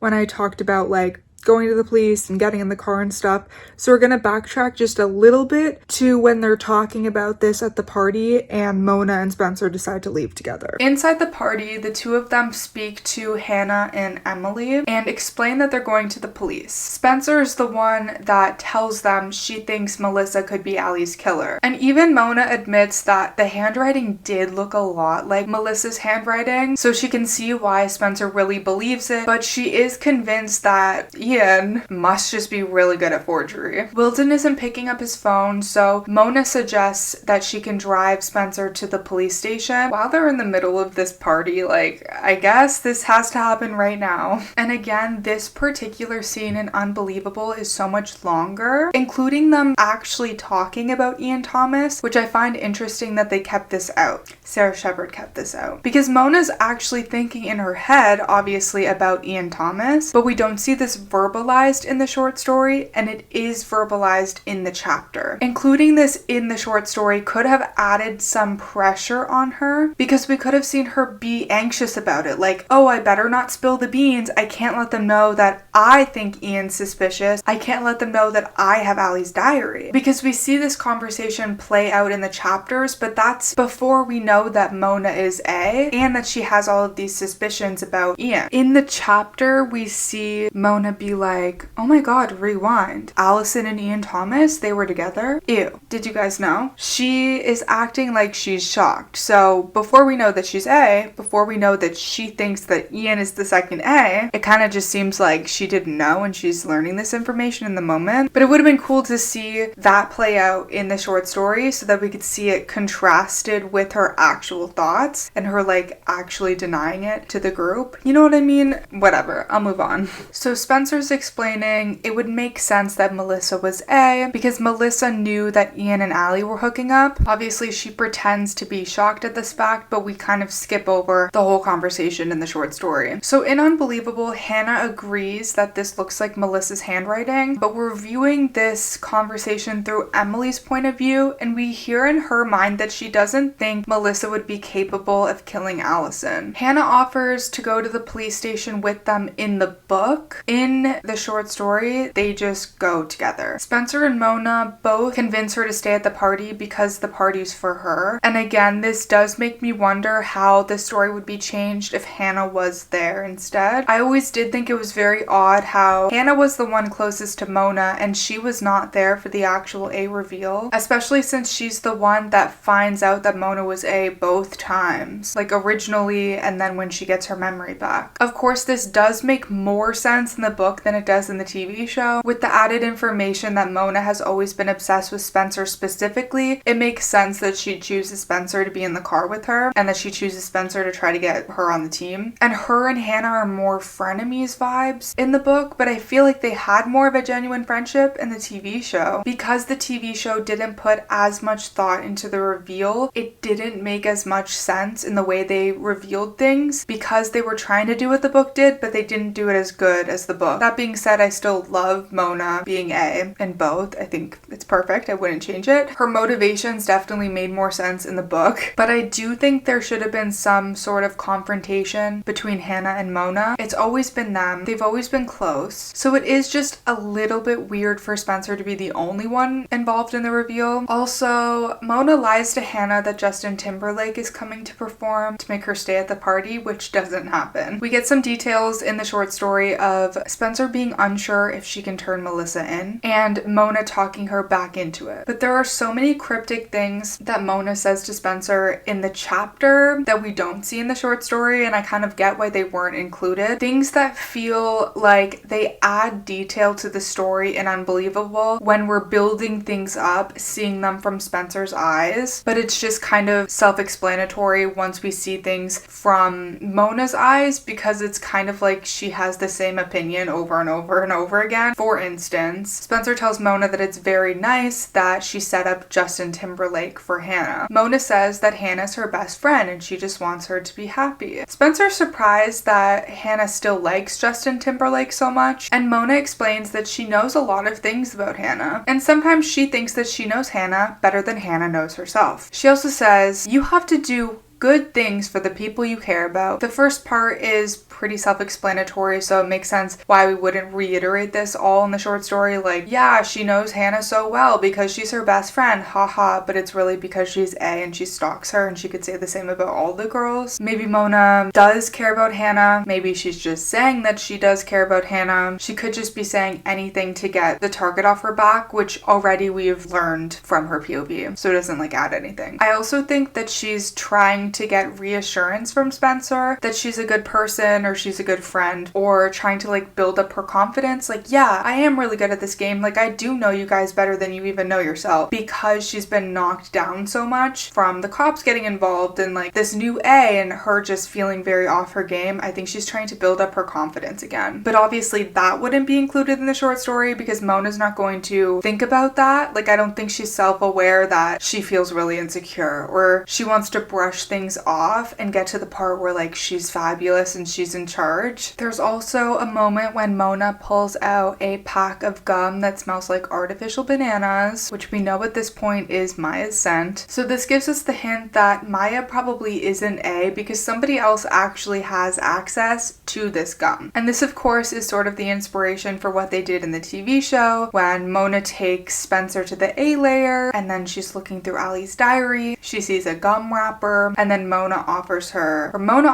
gum. She says no, then she sees the gum wrapper. Yeah. And then she's like, wait, can I actually have that gum? And then Mona's like, oh yeah, let me just go get some from the car. And then she comes back in her A gear. That's how it went. I also like how Mona in her head is explaining how this girl from her history class gave her a pack of gum, this artificial banana gum. I don't know why she described it as like, oh, this girl in my history class, because like she knows about Maya. She's been tormenting Emily with Maya, unless it was somebody else that's like the gum dealer. Either way, this is truly an accident. She was never trying to make Maya look like A. And we see that this was truly a coincidence, even though she had told us this earlier on in the story. Spencer still isn't sure that she really wants to go ahead and turn Melissa in. She is her sister after all. She thinks maybe she should be protecting her, not turning her into the police. She thinks maybe A is getting in her head, which is of course what is actually happening. But Mona is doing some like deep psychological work to Spencer. She's like, yeah, but if A is getting in your head, maybe A is getting in Melissa's head. She could be going to the cops right now. So we need to go to the cops first and say that she's A to protect you.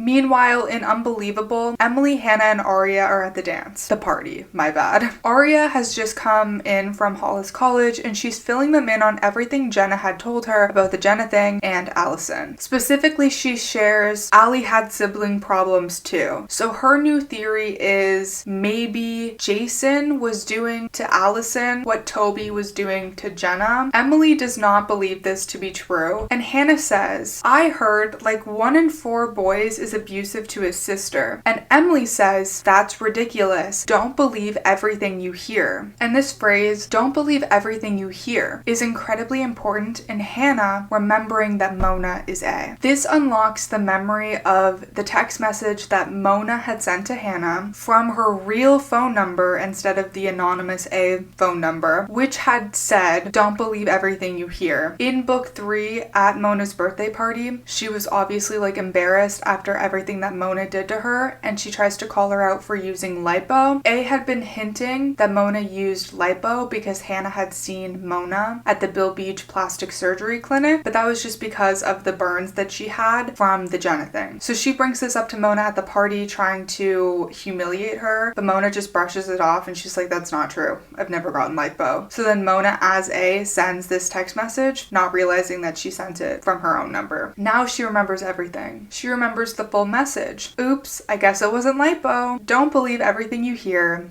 A. And this number was a number that she knew by heart because it was her best friend Mona's. Spencer's getting a bunch of text messages from the girls because Hanna has just remembered that Mona is A, and they're trying to warn her that Mona is A. But from Mona's perspective, she realizes that Spencer is acting very stressed and very cagey, which is unlike her. From Spencer's perspective, she knows that she's in danger right now. She needs to find a way out of this car. Mona can immediately tell that Spencer is lying because her voice doesn't sound as confident as it normally does. That's her tell. And this is when Mona starts losing her cool. So much so that she can't even keep the fake smile on her face anymore. Spencer's kind of in disbelief at this point that Mona could have done this. In both stories, Mona is starting to lose her composure. She finally just straight up asks why Spencer won't tell her what's going on. Like why she's not telling her about the text messages and what they say. And at first, she suspects her worst fear, that Spencer might actually know her secret. Another one of my favorite lines is when she says, am I not good enough to know? Because Spencer won't share with her what these text messages are saying. It always struck me as kind of an odd thing to say. Like you're trying to manipulate somebody, but you're doing it very badly. She just comes off as really insecure in this moment. But she is really insecure in this moment, and she just can't hide it anymore. She has this huge fear of the game being taken from her. Mona is used to knowing what's going on and being the one in control. For her, not knowing what Spencer knows is incredibly scary. Her confidence completely hinges on things playing out flawlessly. Now that she's failing at this game that she's created and she's perfected, her confidence is gone. She doesn't feel like she's good enough. And the fact that Spencer isn't willingly sharing this information with her means that she never won over Spencer, and they don't have as deep of a friendship as she hoped that they would. This is also a failure that she thought she had succeeded at. In Unbelievable, at a red light, Spencer unlocks the door and is just about to get out when Mona asks her what she's doing. In the short story, Spencer just flinches and moves away from her. Mona thinks that Spencer looks afraid of her, and this signals to her that Hanna remembered and that Spencer now knows what Hanna knows. But I actually think this part of the story is much better told from Spencer's perspective. Mona's expression goes from confusion to happiness. She locks the door and drives off with a smile on her face, and I just picture like the creepiest smile from the creepiest horror movie. Even though this is the worst case scenario for Mona, like her biggest fears are playing out, this is kind of an adrenaline rush for her. She gets to now be the villain in real life because she can't hide behind the A persona. Her mask has come off because there's nothing really to hide anymore. She's been found out. Now she needs to pivot. I also think it is interesting how Spencer perceives the exact situation differently than Mona perceives it. In this split second, Mona is confused and then proceeds to take on this sinister, creepy, elated expression. She's really freaking out inside because she cannot believe that Hanna remembered and that she told Spencer. And she's clawing at every single possible thing that she could do next. Obviously, her plan has completely gone to shit. She's now driving away from the police station rather than toward it, knowing that if Spencer is really afraid, this plan isn't going to happen without some convincing. It's also notable that she doesn't like seeing Spencer afraid, but she doesn't have any other option. This is different from when we saw her leave the note for Emily and she was like having an adrenaline rush at seeing Emily be so terrified of A. She doesn't enjoy Spencer being afraid of her, but maybe that's because that A persona, that layer has been removed and Spencer is genuinely afraid of her, not just of A. But Mona does seem more offended that Spencer is afraid of her, as in like she's in opposition to her now, rather than feeling just bad that she's making Spencer feel this way. Mona starts turning down Brainard Road and Spencer speaks the name out loud because she's on the phone with Wilden secretly. Mona doesn't know this yet. Mona says they're not going to the police station anymore. Spencer asks if they're going to the stream and Mona says maybe. Mona is immediately suspicious of Spencer's cheery tone. She sees that Spencer is on a phone call, snatches the phone from her, sees that it's Wilden, feels so angry and so betrayed by Spencer. And of course Mona has no real reason to feel this way. Spencer has never shown any loyalty to Mona, and the small friendship that they have built is built completely on lies. She has no reason to think that Spencer would have her back other than just pure hope and delusion, maybe some entitlement, thinking that this should happen for her because she deserves it to happen, because the universe owes her. In the next chapter, Emily remembers seeing that picture that Spencer had of Ian and Ali. She had seen it earlier on in the book in Mona's bag. She hadn't seen the full photo, just part of it, and like now she can recognize it as the photo, but they were doing this like yearbook spread in people's bags. So now she's like, oh, now I can recognize that it's that photo, which again, this links the photo to Mona. Ain't unbelievable. It makes us think like, oh, Mona left that note, obviously, but clearly somebody took this picture from Mona. And when these types of things happen, like Mona just let somebody take a picture in her bag. I wonder like why Mona does what she does. Does she feel so powerful to hold these kinds of clues in plain sight and nobody to catch her? Does she like holding these things over the girls' heads? Does she not think that the girls are smart enough to put two and two together? Or did she genuinely forget that the picture was in her bag? I think she did it on purpose. Either way, it's a reckless thing to do, and she thought at the time that she would not have to face the consequences of her actions. The girls get to the police station. They tell Wilden that Mona is A, and they see that Spencer is calling him. They hear Mona say that maybe they're going to the stream, and that is when the call is lost. The girls say they're going with Wilden to the stream. He starts saying no to this, but then immediately gives in and lets them come to the stream, which always gets me as such an insane thing that would literally never happen. In chapter 36, we see that Mona grabs Spencer's phone, as she did in the short story. She tosses it out the window, turns around, and starts driving toward Floating Man's quarry instead. In the short story, we learn that the original plan was to go to the creek to talk things out, for her to try to convince Spencer to turn in Melissa after all. Now she sees that Spencer has betrayed her and she has to change her plan up. She asks Spencer if Hanna remembered, and Spencer confirms yes, Hanna remembered. She seems very, very afraid of Mona, and Mona says that Hanna shouldn't have remembered, and that Hanna knew remembering would put all of them in danger. And I've always found that line to be really funny, because Hanna does say it's her fault that she put Spencer in danger because she couldn't remember, but obviously Hanna isn't in charge of what she forgets and what she remembers. Mona wants to blame Hanna for absolutely everything, even the things that are outside of Hanna's control. In Unbelievable, when we're seeing things from Spencer's perspective, we can see that calling Wilden was her only plan and she doesn't know how she's going to get out of this car. Mona tells Spencer about Arya's betrayal of her going to the police. She says that the girls keep doing stupid things, again shifting the blame from her to the girls, why their actions make her do bad things. And these details aren't included in the short story, but Jenna is brought up in both versions. From Mona's perspective, she actually feels very excited to explain the whole story to Spencer, to explain why she's doing the things that she's doing. Again, she wants to tell the truth. She wants to take the credit. She starts with what happened to Jenna and how humiliated she felt by Allison. She explains how she found Allie's diary and that Allie had written down all of their secrets in it, including what happened with Jenna. And that's how she learned the truth. And that it was so easy to just become Allison. She even compliments herself, saying that everything she did was so elegantly done. So even though at this point she's failing and this is her last ditch attempt at saving herself, she can't help but compliment herself. herself and like say how good she is at what she does. Spencer's face looks horrified, and Mona makes this surprised face, like a mock surprised face, which I feel is so sickening because she's still trying to like get on the same level as Spencer and be in some sort of understanding. Most of Mona's explanation and her story are in Unbelievable, and they're not shared in the short story. I think this makes sense because the short story is more about what it's like being A, and like all of this information, even though it's part of Mona's story, it would just be repetitive. Reading this short story is supposed to give us more information, not repeat it all. If you just read this short story, you would not get the full perspective on Mona and what it's like being A. Like, you truly have to read Unbelievable and the short story to get the full picture, and I think that's pretty cool. Another one of my favorite parts has always been when Mona reveals her burn scars to Spencer. And this wasn't included in the short story either, which I did think was weird. That's when she explains that she was there that night of the Jenna thing, that she witnessed everything, and that she has the burn scars to prove it. Like, she was that close, that she got burned from the fireworks. She explains that her and Jenna were friends, and that the only reason the girls don't know her and Jenna were friends were because they're so self-absorbed. She shares that she had gone over to Jenna's to surprise her that night, saw Allie light the firework, got burned. Afterwards, she had tried to tell people that Allison had done it, which is what she witnessed, but nobody believed her because Toby took the blame. And her parents thought that she was just jealous of Allison. Earlier on in this video, I was kind of talking about like how Mona never got help for her mental health and like wondering how her parents handled that. This is another detail that we get about Mona's parents. Clearly, they didn't believe her. So this is one instance where we're like, they thought she was crazy and that she was just jealous enough to make something up to like hurt another person. This would impact you negatively as well. And maybe this is why she didn't feel comfortable sharing her thoughts and feelings with her parents, particularly her mom. And this does shed a different type of light on the other details that we got of her mom, particularly with how she begged her mom to buy her clothes and fashion magazines and like show her that she's a new person, and her mom just doesn't let her change, continuing to buy her books and stuff. Those two things coupled together would lead me to believe that she might not feel comfortable being herself. She might not feel accepted by her family. Like, she's in this weird limbo where she's tried so hard to become a different version of herself, and she's very insecure where she doesn't maybe feel fully different. Like, she still feels like this loser and her mom wants to hold her back, but she also doesn't feel like this loser version of her either. If she doesn't feel like her parents are going to believe her or trust her, then that could lead her on a path of just keeping everything inside, which would help explain why things got to the extent that they got with her mental health and with the rage that she felt. So I think both things can be true. I think that Mona's mom really, really loves her, and the whole scene of her like possibly sitting at home reading a book alone, like, it's all very, very sad. But I also think that she didn't have the support that she needed, and that if she had been believed, especially in this moment when the Jenna thing happened, that would have changed a lot for her. But this conversation also illuminates the type of anger that she felt toward Jenna. Jenna had told Mona that she was wrong, that Allie didn't light the fire, that Toby did it. Mona must have felt very slighted, very misunderstood. It would be pretty traumatizing to get severely burned, and then your parents don't believe you,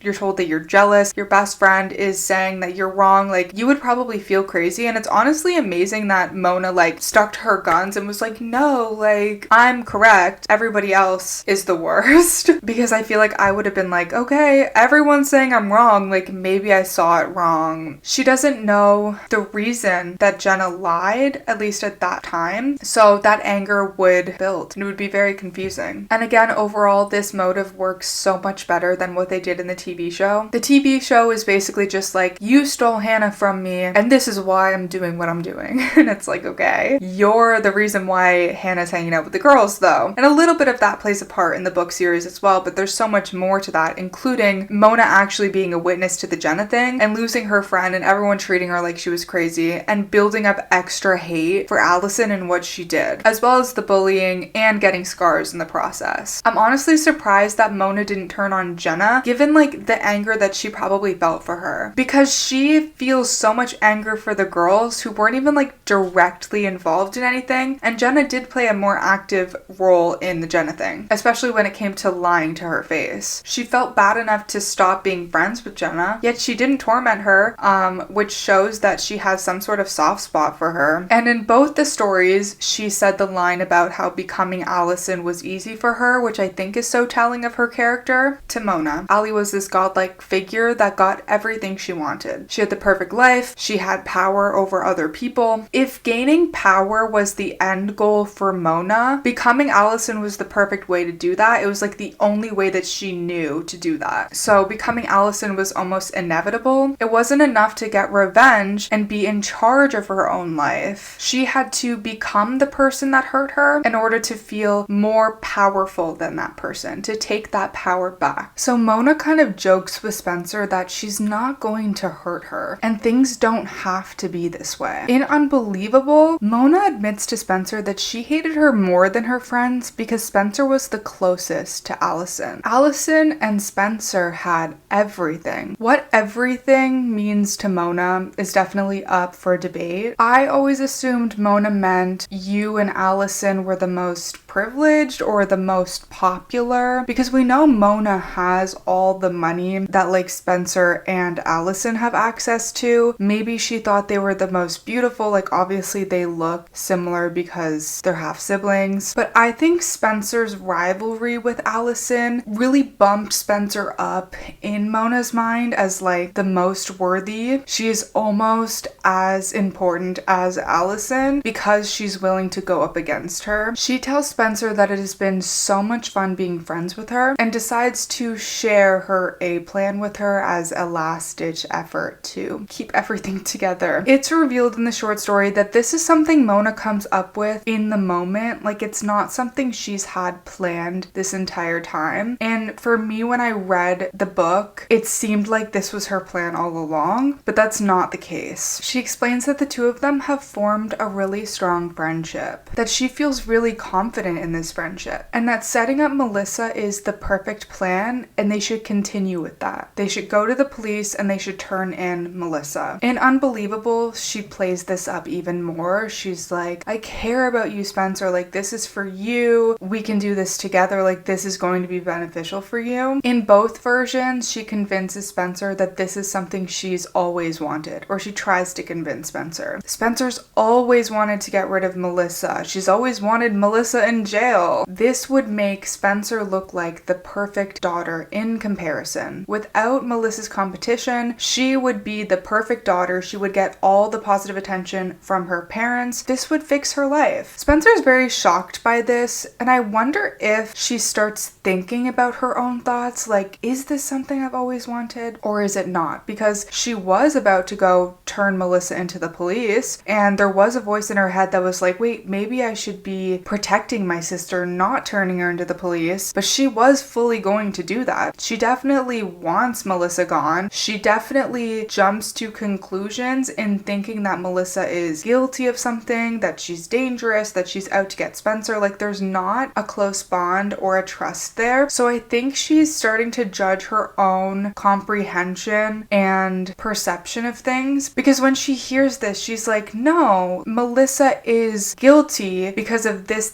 and this, which obviously Mona as A was sending her all of these clues to try to make Melissa look like she was A. She's trying to convince herself and Mona that Melissa is a real suspect, that this isn't just something that she's always wanted. She has a real reason for wanting to get rid of Melissa. She's trying to convince herself that she doesn't just want to do this to make herself look better. And Mona makes her question that. Is Melissa actually suspicious, or has Mona just been making her look suspicious? It might even make Spencer look inward. Have I just been manipulated, or is there a part of me that wants to think badly of Melissa? I think Spencer has to sit with herself and think about these things and kind of like reroute her thoughts, because everything she thought was true isn't actually true in this moment. And she has to sit with herself and think, I genuinely was going to turn my sister into the police and she's completely innocent. As much as there is love there has been such a strong rivalry between them. I think think this rivalry is the most, for some reason, highlighted in the Christmas book, where I think it was a New Year's trip, and they are just in a rivalry over a guy the entire time. I do cover this in the video that I did like 2 years ago on the Christmas book, but throughout the entire series, we see them go back and forth and do terrible things to each other. Mona is thinking about how she doesn't really care who takes the fall for this, as long as it's not her. And now that Spencer knows she's A, she's doing whatever it possibly would take to get Spencer on her side, but I'm still not sure how exactly she was thinking she could pull this off, because it's not like just Spencer knows she's A. Hannah knows she's A. I'm sure she's aware that Emily and Arya know she's A, and that they would immediately go to the police. She knows that Spencer was on the phone to Wilden, so even if you get somebody on your side, I'm not really seeing how she would pull this off and like get away with not getting caught and like continuing the game just because Spencer's on her side now. If you guys have any ideas of how she was planning on getting away with that, let me know. She was just very zeroed in on like the fact that she thought she was losing her friendship with Spencer and she was losing the game, and she wasn't thinking clearly that there was really no way out of this. She can see that Spencer does not want to pin this on Melissa, so she offers to pin it on somebody else that Spencer doesn't like. She suggests Andrew Campbell, who is a bit of a rival to Spencer, but she doesn't hate Andrew Campbell enough to like pin him for being A. And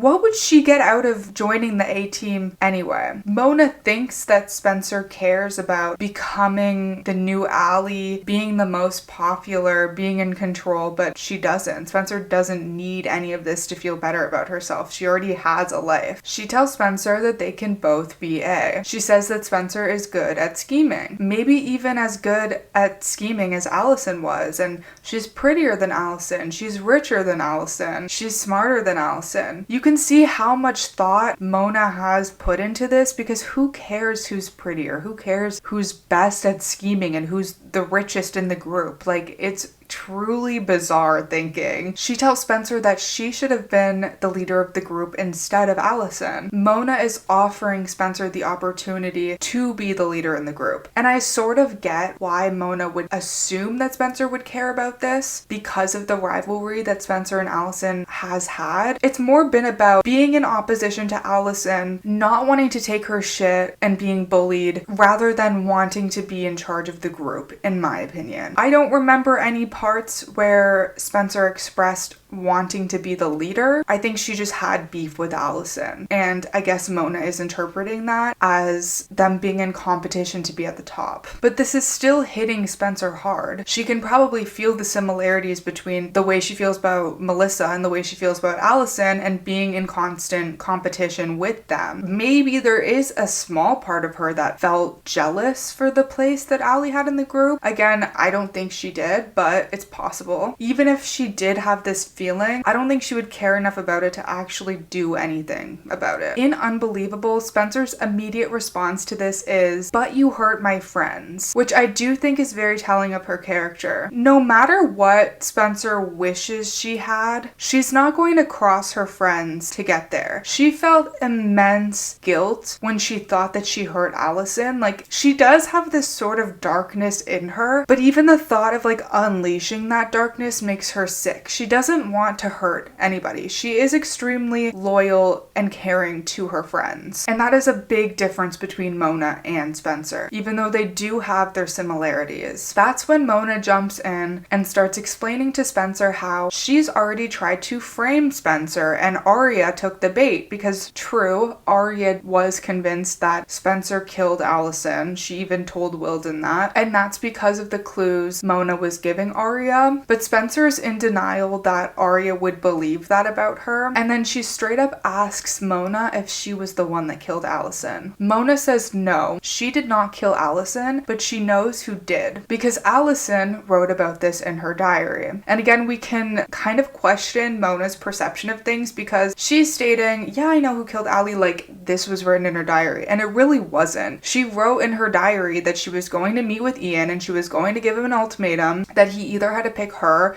or pick Melissa, or she was was going to tell Melissa. And so just because that's the last thing she wrote doesn't mean that he was the one who killed her. It's a good clue. It's definitely like some sort of evidence, but it's not automatically the answer. And she just like jumped to this conclusion without really looking deeper into it. But Mona truly thinks that Allison was Ian's breaking point. Like he was being tortured by her or whatever, and like this was his last straw. Like he just couldn't handle it anymore. When obviously Ian is like, sure, Courtney and real Allie are both kind of diabolical human beings on different levels, but Ian is the creepy one. Mona is still very much trying to convince Spencer of all the power she could hold if she teamed up with her. Spencer is disgusted with her. She questions Mona for hitting Hanna with her car. And now Mona's response is very telling of who she is as a character, because she says she had to do it. She knew too much. And she says this with a shrug, showing that it wasn't really that big of a deal. It was just something that casually had to be done, very matter of fact. Spencer was never considering the A-team at all, but hearing this was very, very scary for her. She can tell now that Mona has absolutely no guilt about the situation, and so she's fearing even more for her life. So she goes from trying to ask questions to keep the conversation going, to buy her more time and to gain more information, to just being so disgusted that she has to just outright turn down this offer, no matter what it means for her safety. She apologizes. She says there's no way she wants to be A with Mona. She doesn't want to rule the school with Mona, and she even goes as far to say that's nuts. She doesn't say that Mona is nuts. She says that the idea of her ruling the school with Mona and becoming A with Mona is nuts. I think she's really caught off guard by Mona being A and like hearing the way she's speaking, that being concerned about her safety at this point is kind of a secondary thought. The way it's written in the short story is a little bit different in terms of structure. Mona tells Spencer that Melissa wasn't the one to kill Allison. Mona says all the information about how Spencer is so much better than Allie, that she would be a better leader to the group, and Spencer simply just says, me, B.A., before even asking anything about if Mona killed Allison or anything about Arya or anything else. Like,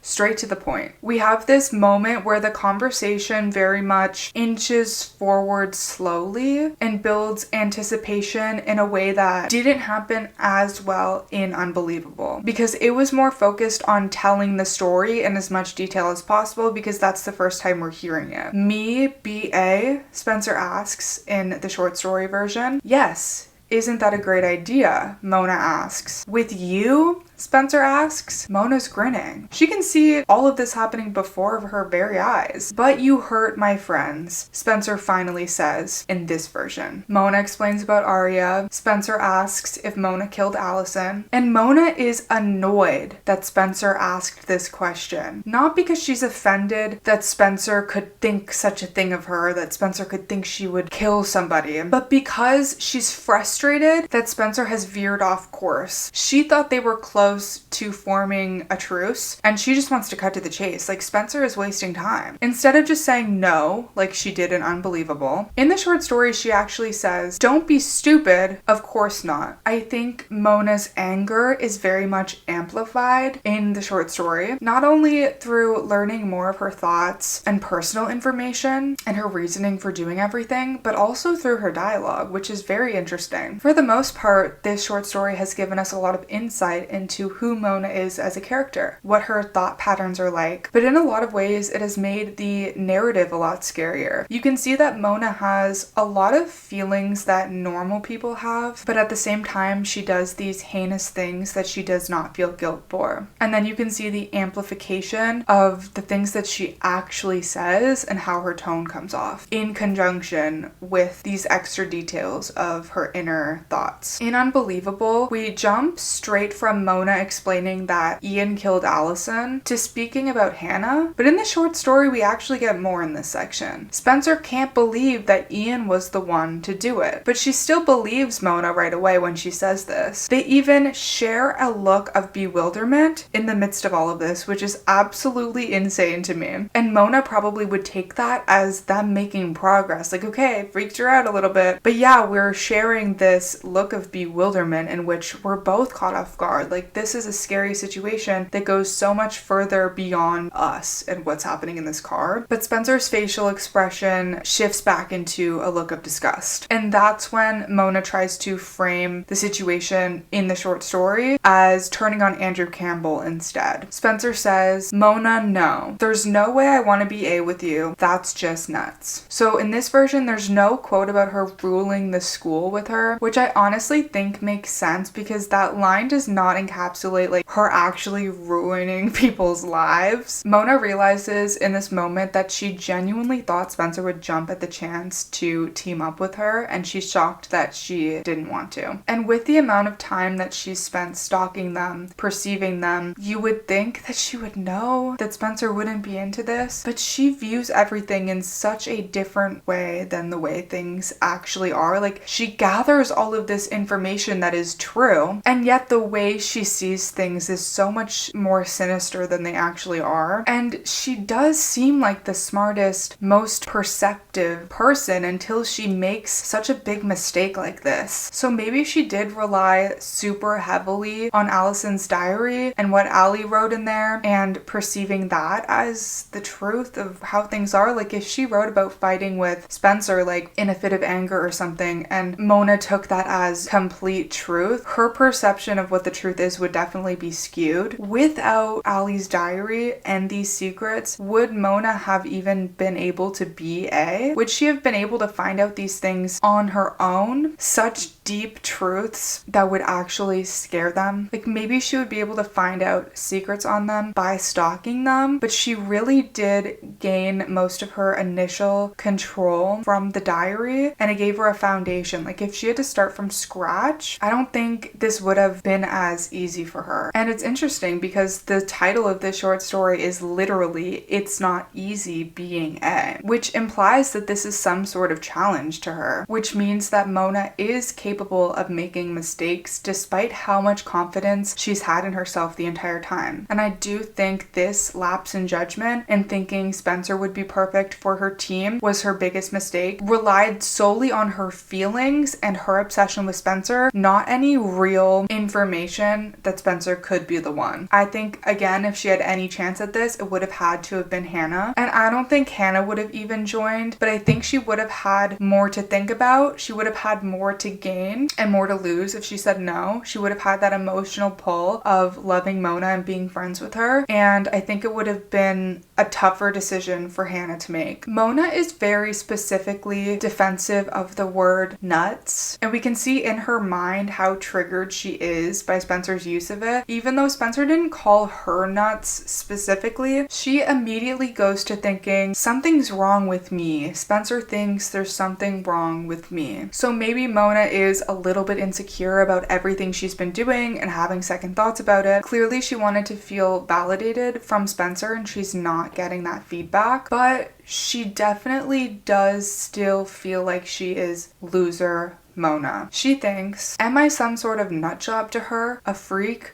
A loser? You see how easily she falls into these old patterns and old thinking. And the word freak and the word loser isn't even really associated with the word nuts anyway. Like, she just can't take any like negative words or like any sort of like perceived bullying. But you can't fault Spencer for saying that either, because what's happening was nuts. She's just jumping to all sorts of conclusions here because nobody thought Mona, like old Mona, was nuts. They thought she was a loser, which isn't nice. They just thought she was lame. And so to associate nuts and loser, it's just like, it's not clicking. But I think Mona would be the type of person to, like, anytime she got any sort of negative feedback or criticism, she would probably immediately fall back into this like, I'm just a loser. Like, I'm feeling like my past self, like maybe I haven't changed that much type of thinking, which is honestly pretty dangerous. Regardless, she is very, very upset to see that Spencer does not have her back. And I think she's also realizing that the friendship she thought she formed with Spencer is pretty much just in her own head and it's not actually a thing. And this is the beginning of the end for Mona Vanderwaal. In both versions, Mona basically accepts this. She literally just starts strangling Spencer out of nowhere. At this point, they're parked and Spencer tries to get out of the car. There's an altercation. Spencer starts running into the dark. She can hear running water really loudly, which means they have made it to the location and that she's nearing the edge. Mona runs after Spencer, grabs her, and they both fall to the ground. Mona gets on top of her, starts strangling her, and Mona starts giggling, which is pretty nuts.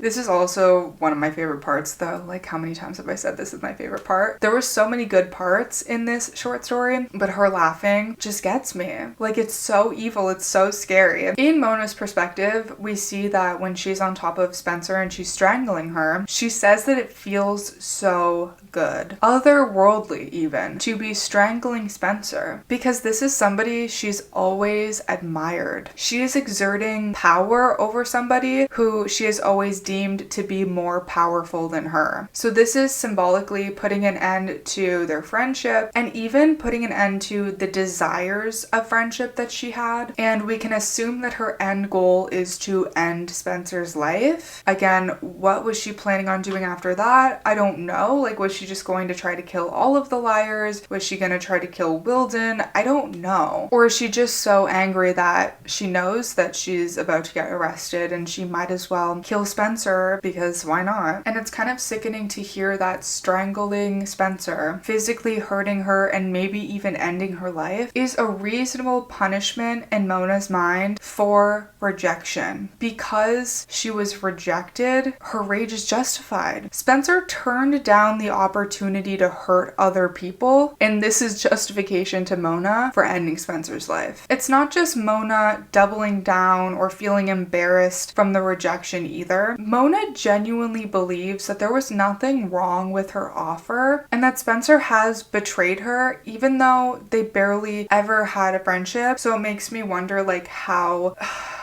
Mona was thinking about their friendship in her mind for her to believe that it was stronger than it actually was. Mona says that she thought they were friends, and Spencer says, I guess not. Spencer's able to work up the strength to push Mona off her body and throws her backwards. There's actually a detail about the yellow banana gum flying out of Mona's mouth, which I thought was genius. They both get up. Mona goes after Spencer again. Spencer grabs Mona by the legs. Mona ultimately falls down the edge of the cliff. Spencer can hear Mona scream as she falls down. From Mona's perspective, we see her death happening. She expects to hit the ground hard, but it's not happening. She starts screaming when she realizes that she's falling off the edge of the cliff, not falling on the grass. She's slowly realizing that she's lost. And even in her last few moments, she is completely absorbed with how unfair she thinks things have been for her and her life. This isn't how it's supposed to end for her. Spencer should be the one on the way to her death right now. And as cliche as it is, she literally sees her life flash before her eyes. She thinks about her mom, about getting bullied, she thinks about the Jenna thing, and she actually feels, in a sense, the things that she's put the girls through. It seems like the first time she's coming to terms with, like, the type of damage that she actually inflicted, because she believes in hell. She's now worried about what will happen to her because of all of the crimes she's committed. Now that she's going to hell, she's worried. But she wasn't worried when she was on Earth. She feels how badly she embarrassed Emily when everyone found out that she was gay. Remember, she sent around all those pictures of Emily and Maya kissing in the photo booth at one of her swim team meets. She feels how much shame Arya felt when she saw her dad cheating on her mom. She thinks about how mentally tormented Spencer was when she thought she could have been the one to kill Allie, but this one cracked me the fuck up, I cannot lie. All of these deep emotions. And then she thinks about the taste of sweet potato fries that her and Hanna shared one of the early days of her being A, which happened in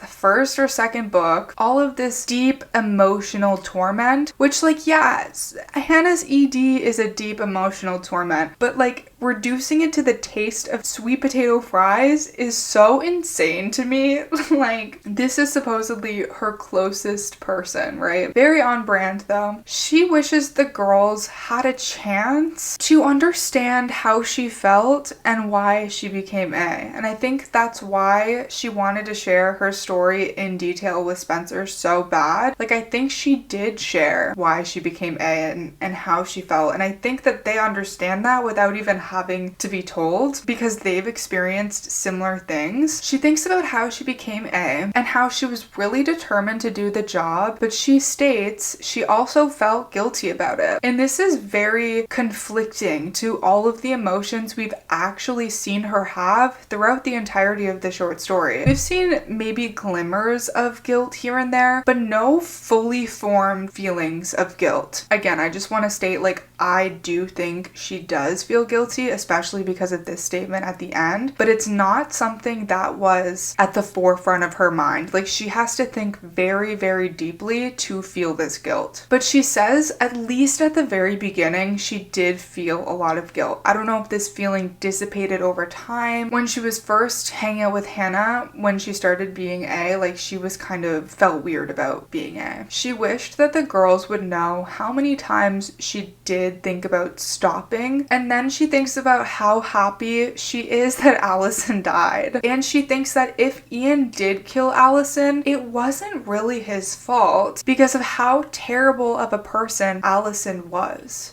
Which is crazy. Mona's anger toward Allison is 100% valid, but this statement is so bizarre to me. I cannot believe it. She hopes that she won't be judged too harshly in the afterlife. She's done so much damage, and in her last few moments, she's still justifying the things that she's done and hoping and praying that she gets into heaven. She hopes that whoever judges who gets into heaven is a woman, because a woman would be smart and empathetic and understand why she did the things she did, which is such an interesting thought. Like, I do believe women are very empathetic, and like, even I this entire time have been saying like how I totally understand her feelings, but her actions would never be justified. But that just goes to show how she truly thinks that people should feel for her and that what she's done is okay because of what she went through. I truly don't think that she thinks that what she did was wrong. I think she feels bad for putting people through bad things because she knows how it feels, but never bad for getting even. In her last moments, she's justifying this behavior despite just saying that she feels shame and guilt for it. Multifaceted queen. Like, what else can I say? I love her. Like, this story is insane. She's a dynamic person with conflicting emotions. She's not an entirely reliable narrator, but she thinks she is. Like, she thinks she is. She thinks everything she says is true. Beside like a few moments, including the small reflection that she had when Jenna was warning her about what she was doing, she waited until the very end when she already knew she was dying to like express her guilt to the audience that she's telling the story to. She is admitting that like she wanted to stop, but she just didn't really know how to do that. And I think that's because she's so addicted to the game, obviously. But she thinks that she's not really the enemy because there's a killer on the loose, Ian Thomas, and he's the one who really needs to suffer. And this is after she's like hypothetically excused Ian of any wrongdoing for killing Allison because it's her fault for being a bitch, basically, because she just pushed him to the limit, so that apparently makes it fine. She just has this personal hatred for Allison, so she can't even see like how sickening it is that Ian killed a person. But Mona was fine in her attempt to kill Hanna and Spencer. Would she have felt guilt for it? I don't know, because she never actually killed anybody. But she never cared about turning in Allison's killer this entire time because it was more important to preserve her game. But now she wants to point the finger at a greater evil. Even until the very end, Mona is doing everything she possibly can to preserve herself. Her freedom is more important than his. Her freedom is more important than anybody's. Her very last thought before she passes away is that the universe still owes her. Like, she didn't get enough retribution in life, so she better get it in the afterlife. That is the end of Mona's short story. In Unbelievable, we see some details from Hannah's perspective. Hanna, Arya, and Emily make it to the scene and find Spencer there, and Spencer tells Wilden about Ian being Allie's killer, and that leads into his whole arraignment. Of course, he wasn't actually Allie's killer, but he's a creep. Hanna is absolutely devastated when Mona passes away. She finds Mona's A phone and deletes their secrets from it and gives the phone to Wilden. Hanna's grief is discussed a little bit in that Christmas book that I was talking about, which happens immediately after this book and before the next arc in book 5, but it's not discussed super deeply. Like, we see that she's lonely. We see that she relies on her boyfriend Lucas a lot more because of like this missing piece. She falls into these other friendships that are very similar to Allie and Mona. She struggles with her relationship with Kate. She kind of falls in and out with Naomi and Riley, and like some other people she trusts turn on her. But we don't get like super in-depth her grieving about Mona, which I would have liked to see a bit more. I do think we see a lot of her emotions channeled into her eating habits, and she does end up going to the preserve at Addison Stevens for a multitude of issues. That's another topic for another day. Yeah, that's the short story. It's Not Easy Being A. That is Mona's perspective and my personal thoughts and opinions on why she is the way that she is. She's obviously one of my favorite characters, so it was very fun to get to chat about this. I know I've been talking about it for a long time. I really thought this video was going to be like maybe an hour max for some reason. I always underestimate my capacity to yap. Thank you for your patience. Thank you for watching this video. As stated at the beginning of the video, I would love to hear your thoughts on anything in this video or Pretty Little Liars related in general. I have more videos coming up soon. Some Pretty Little Liars, Gossip Girl, and Twilight videos. So if you would like to see more of that, please subscribe. I don't know if I've ever asked you guys to subscribe. I post every day on my TikTok. Sometimes it's Pretty Little Liars, Twilight, or Gossip Girl related, but I also talk about the books I'm reading. So if you want to keep up with me, you can find me there. But other than that, I will see you in my next video. Bye!